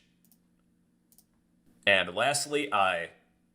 So that is a breadth first search approach. We will navigate a graph one level at a time using a queue, rather than one branch at a time using a stack, like with depth first search. Let's implement this in code now. Okay, everyone, so in my graph, I'm utilizing an adjacency matrix. We're reusing the same code from the previous few videos, and we have a node class that contains some data. And I went ahead and populated this graph already. It's the same data from the previous few topics. Heading to our graph class, let's create a breadth first search method. Public void breadth first search. And we will take an integer named source. This will be the index of the node we would like to begin searching at. And with a breadth first search, we can utilize a queue. So queue, we will store integers. These will be indices. And I will name this queue equals new. Now, queues are actually interfaces. We need to use a data structure that utilizes the queue interface, one of which is a linked list. Okay, so we have our queue, and we're going to create an array of booleans to mark if a node has been visited or not. So let's create a boolean array named visited equals new boolean, and the size will be matrix.length. With the node that we'll begin at, let's add that to the queue. Queue dot, you can use add or offer. And then pass in the index of the starting node. Then within the Boolean array of visited, we will mark this as true. At index of source equals true. And now we'll need a while loop. Our condition is that we'll continue this while loop while the queue's size method does not equal 0. We'll assign our source equal to whatever is at the front of the queue. Queue.pull to remove an element. With this code that I've written, I've already went ahead and created an array list of the nodes to access the data. Whenever we pull a node, I'm going to display the data. So this part technically isn't necessary. Nodes.getSource.data plus equals visited. Let's say that we're at node A. We're going to iterate over this row and look for any adjacent neighbors. So let's use a for loop for that. For int I equals 0. We will continue this as long as I is less than our matrix at index of source dot length. This means the length of the row, then I plus plus. During each iteration, let's check to see if this value is 1 and the node that we're trying to visit has not already been visited. If, then matrix at indices of source and I is equal to 1, and visited at index of I is not true, so we can use the not logical operator. If we have an adjacent neighbor that's not been visited, then we will add the index to the queue, and that node is going to wait in line. Queue dot offer I, and I is an index. And then mark this node as visited, so take our Boolean array visited at index of I, set this equal to true, and there we go. Let's invoke the breadth first search of our graph class, then pass in an index of a node we would like to begin at. In this example, node A has an index of 0, B is 1, C is 2, so on and so forth. So let's perform a breadth first search beginning at node A. We will cover these nodes in this order: A, B, C, E, D. Let's change this to 1. That would be node B. B, C, E, D, A. 2 is C. C, D, E, A, B. 3 is D. We can't go anywhere from node D, so only D is visited. And E. E, A, C, B, D. Now, before we wrap things up, here are the differences between breadth and depth first searches. Breadth traverses a graph level by level. Depth traverses a graph branch by branch. Breadth utilizes a queue. Depth utilizes a stack. Breadth tends to be better if the destination is on average close to the start, and depth tends to be better if the destination is on average far from the start. In a breadth first search, siblings are visited before children. In a depth first search, children are visited before siblings. And if you ever plan on creating video games, depth first searches tend to be more popular than breadth first searches. Alright everybody, that is the breadth first search. If you would like a copy of this code, I'll post this to the comment section down below. Don't be afraid to give this video a thumbs up, drop a random comment down below, and subscribe if you'd like to become a fellow bro. Alright everybody, here's a quick introduction to trees. In this video, we're only going to cover some of the terminology. A tree is a nonlinear data structure where nodes are organized in a hierarchy. This could be one example of a tree. It's made up of nodes and edges. Nodes could be some piece of data, and edges represent a relationship between two nodes. A real-life example of a tree could be a family tree. Maybe we're at node D, that's us, or me, or you. B is a parent, E is your brother or sister, A is a grandparent, C could be an aunt or uncle, and F is your cousin. A few examples of where a tree data structure would be used in programming or technology would be file explorers, databases, domain name servers, and the HTML document object model. The top of the tree is known as the root node. The root node doesn't have any incoming edges, only outgoing edges. Any nodes at the bottom of a tree are known as leaf nodes. They do not have any outgoing edges, but they do have incoming edges. And branch nodes are in the middle. They have incoming and outgoing edges. Here's a few other terms. Any nodes with outgoing edges are also known as parents. Any node with an incoming edge is known as a child node. And nodes can be both parents and children if they have both incoming and outgoing nodes. Any two children that share the same parent are known as siblings. Nodes D and E both share the same parent of B, so D and E are both siblings. The same thing goes with B and C. Nodes B and C share A as a parent, so these two nodes are siblings. It's just like a family tree. A subtree is a smaller tree held within a larger tree. You could say that this portion is a subtree. The size of a tree is equal to the number of nodes. So what's the size of this tree? We have 1 node, 2, 3, 4, 5, 6. The size of this tree is 6. 6 nodes. The depth of a node is the number of edges below the root node. Our root node would have a depth of 0. Then as we move down levels, B and C have a depth of 1, D, E, and F have a depth of 2. And lastly, the height of a node is the number of edges above the furthest leaf node. All of these leaf nodes are the same distance away from the root node. These would all have a height of 0. B and C have a height of 1, and A has a height of 2. Well, alright then everybody, that is a quick introduction to some of the terminology around trees. It's a nonlinear data structure where nodes are organized in a hierarchy. And in the next few topics, we'll get a little more in depth with trees. If you found this video helpful, please help me out by smashing that like button, leave a random comment down below, and subscribe if you'd like to become a fellow bro.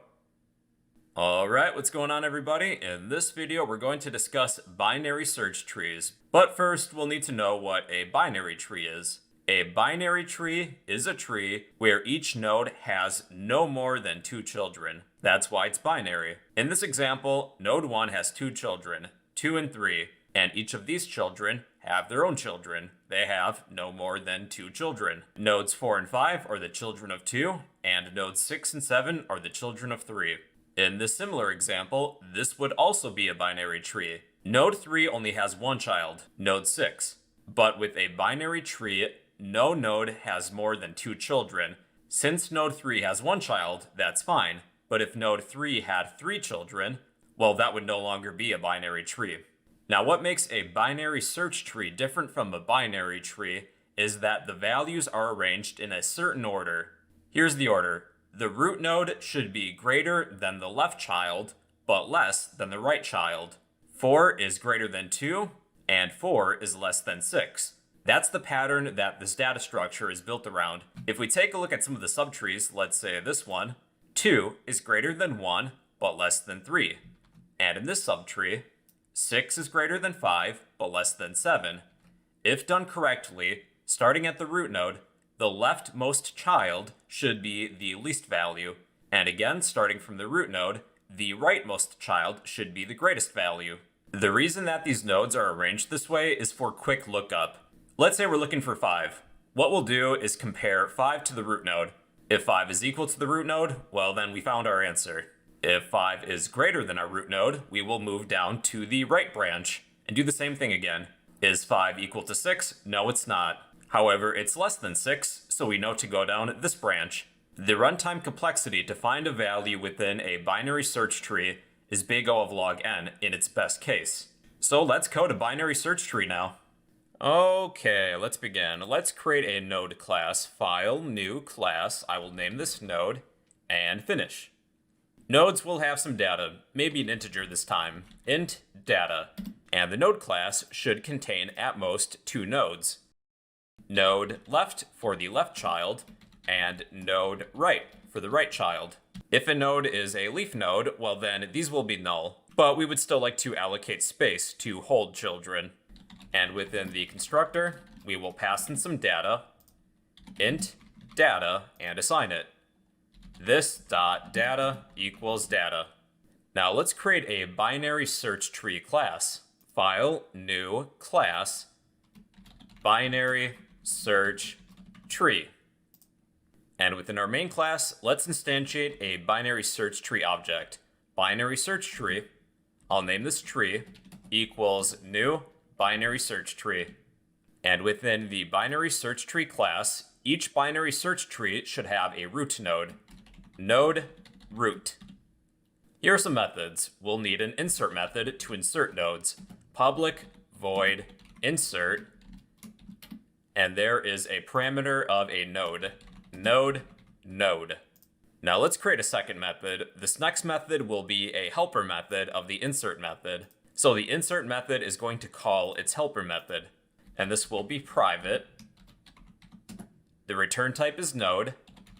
Insert helper. We need a root node. Node root. And a node. Node. In order for our program to compile, we do need to return something, so just as a placeholder, I'm going to return null. Okay, for the next method, we need a display method. Public void display. and a helper method, private void display helper. And this has one parameter, a root node, node root. Next method is a search method, public boolean, we're returning a boolean, search, and the parameter is int data. And we will need a helper method, private boolean search helper. There are two parameters, node root and int data. Again, we do need to return something. I'm going to return false just as a placeholder. Okay, next method is a remove method, public void remove, and the parameter is int data, and we'll need a helper method. The return type is node remove helper. The two parameters are node root and int data. We do have to return something, so as a placeholder, I'm going to return null. Our remove helper method is also going to rely on two separate methods, one to find a successor and another to find a predecessor. This is in case we're deleting nodes, we have to shift nodes around. So this will be private int successor, and we will pass in node root. And we need to return something. Let's return 0 as a placeholder. And let's copy this, paste it, and this will be method predecessor.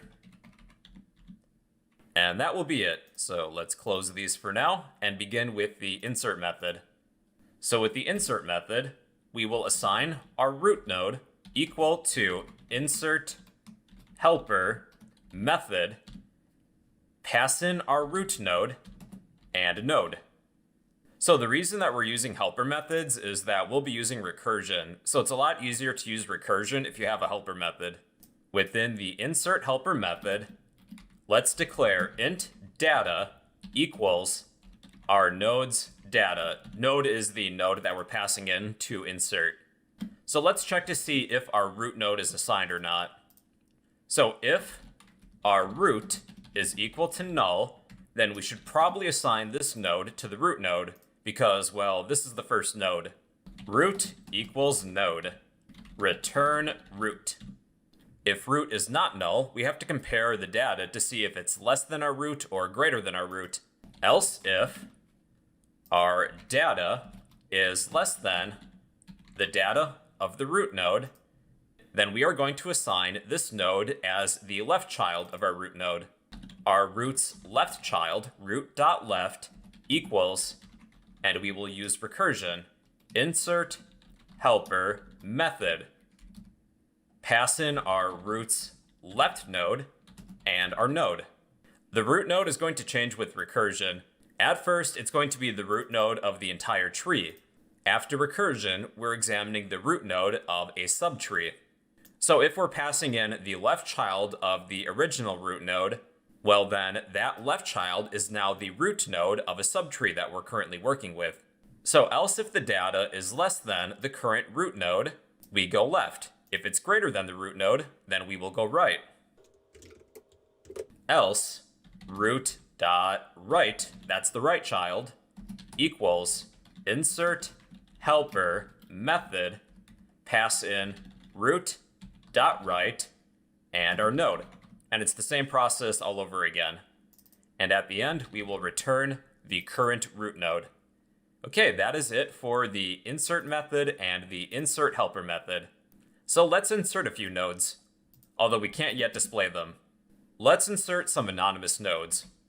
Tree.insert, and we can pass in a node, either a node name or an anonymous node. So let's pass in some anonymous nodes. Let's pass in the number 5, or some other number of your choosing. And let's pass in a bunch of numbers. How about 1 and 9? Make sure these are not in order. 7 and 3, 6, 4, and maybe one more. 8. If you run and compile this, there is nothing obvious that really happens. So let's work on a display method next. So with the display method, we will invoke our helper method, display helper, pass in the root node. Within the display helper method, we're going to check to see if the root node of our subtree does not equal null.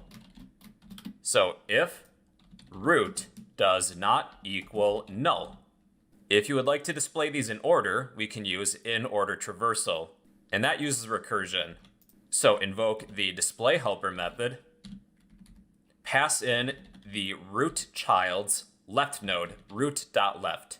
If we're using recursion, the first piece of data that's displayed is the least value, and these values will be displayed in increasing order. Technically, the term is non-decreasing, but think of it as ascending order. So the very first value is going to be the least one, followed by the root node of this subtree. System.out.println root.data.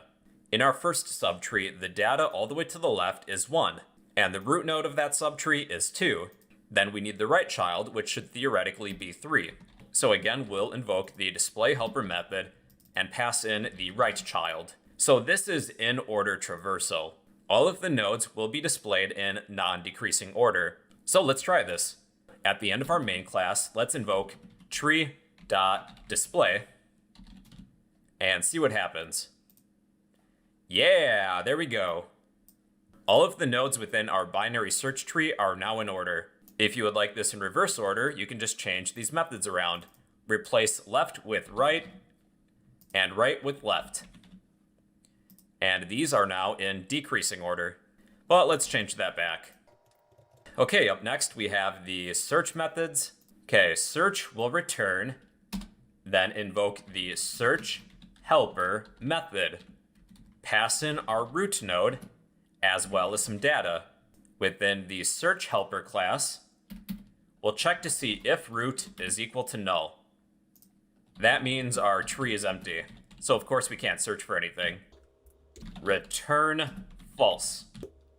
Then add else if our root.data is equal to data. That means we found the data that we're looking for. There's a match.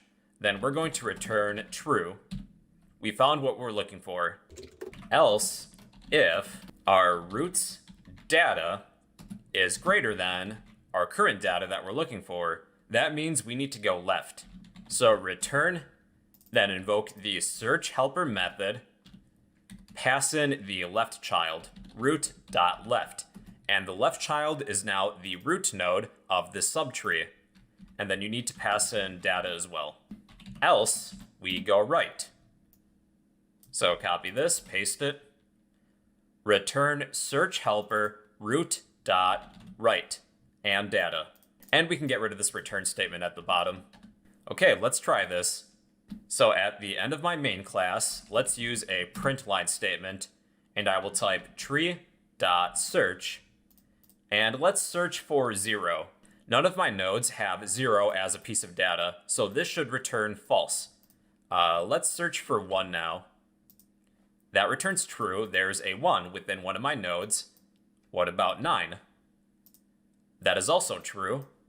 And let's try 10. And that is false.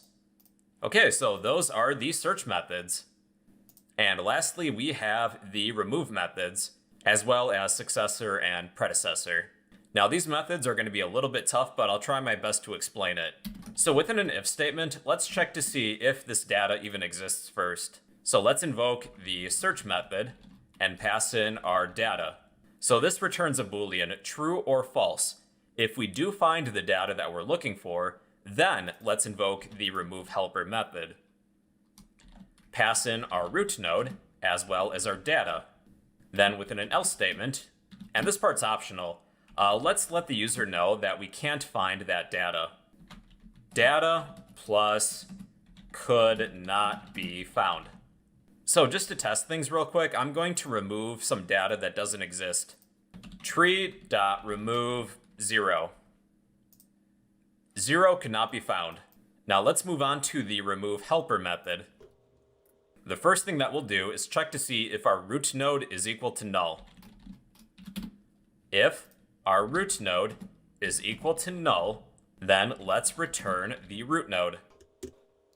Then within an else if statement, let's check to see if the data that we're trying to remove is less than the data of our root node. If it is, we need to go left down the binary tree. Root.left equals, then invoke the remove helper method. Pass in the left child of the root node, root.left, as well as our data. So we're going to go as far left as we can. Then add an else if statement. Else if data is greater than the data of the root node, then we will go right. So let's copy this, paste it. Root.right equals remove helper, pass in root.right, as well as our data. Then add an else statement. If we reach the else statement, that means that we have found our node, and I'll just add a note to explain that. If the node we're trying to remove has children, that kind of complicates things, then we have to shift the nodes around. But first, let's check to see if it's a leaf node, then that's really easy. Within an if statement, we will check to see if the left child is equal to null and the right child is also equal to null. That means that the node that we're trying to remove is a leaf node. And that's really simple. We don't need to shift any nodes around. We can just set this current root node equal to null. However, if the node we're attempting to delete has a right child, we'll have to shift those nodes around and find a successor. Else if root.right does not equal null, that means there's a right child. And we need to find a successor to replace this node. So we will assign root.data is equal to the successor method, which will find a successor for us, and pass in the current root node. Then take root.right equals and invoke the remove helper method, pass in the right child, root.right, as well as root.data. So when we delete a node, that will create a gap. And if there's a child, well, we don't want that child to be lost. We don't want that child to become an orphan. So we will link a child to that spot where we deleted a node. Now, if there's a left child, we have a slightly similar procedure. So we can use an else statement. Take root.data and invoke the predecessor method. Take this line of code, paste it, root.left equals remove helper method, pass in the left child of the root node. This else statement will find a predecessor to replace this node. And at the end, we will return root. So we can close out of these two methods, and we can open up the successor and predecessor methods. What we're doing with the successor method is that we're attempting to find the least value below the right child of this root node. We will assign the current root node equal to root.right. Then within a while loop, we will take root.left and check to see if it is not equal to null. While this condition is true, take root, set this equal to root.left.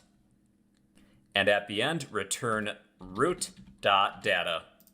So what's happening here within the remove helper method, if the node we're trying to delete has a right child, we need to find a successor to fill in that gap. And that successor should have the least value.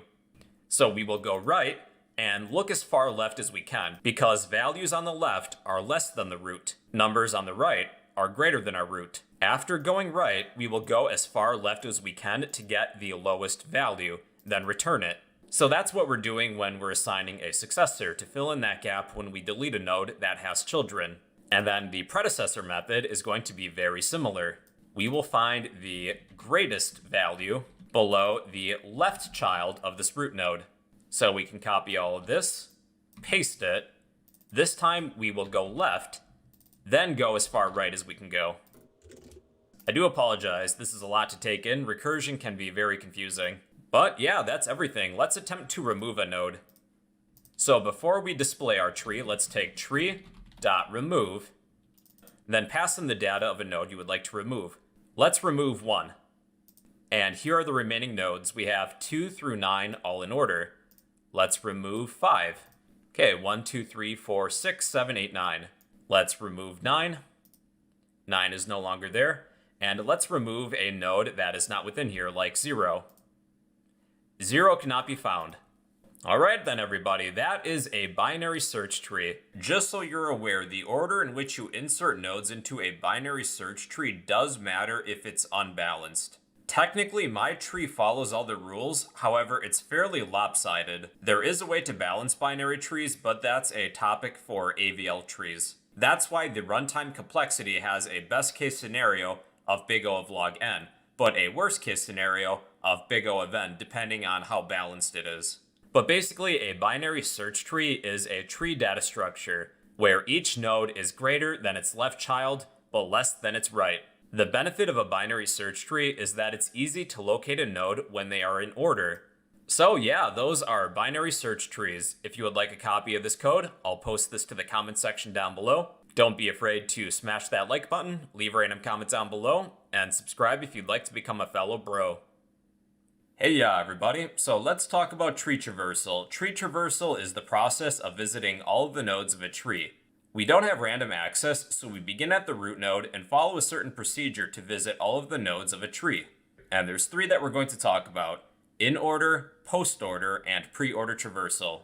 In this example, we will be working with a binary tree, not a binary search tree, because these values are not in binary search tree order. So each node has at most 2 children, a left node and a right node. Let's begin with an in-order traversal. Here's a recursive method that will navigate a tree in order. Using recursion, we visit as many left nodes as we can, followed by the root node, and then any right nodes.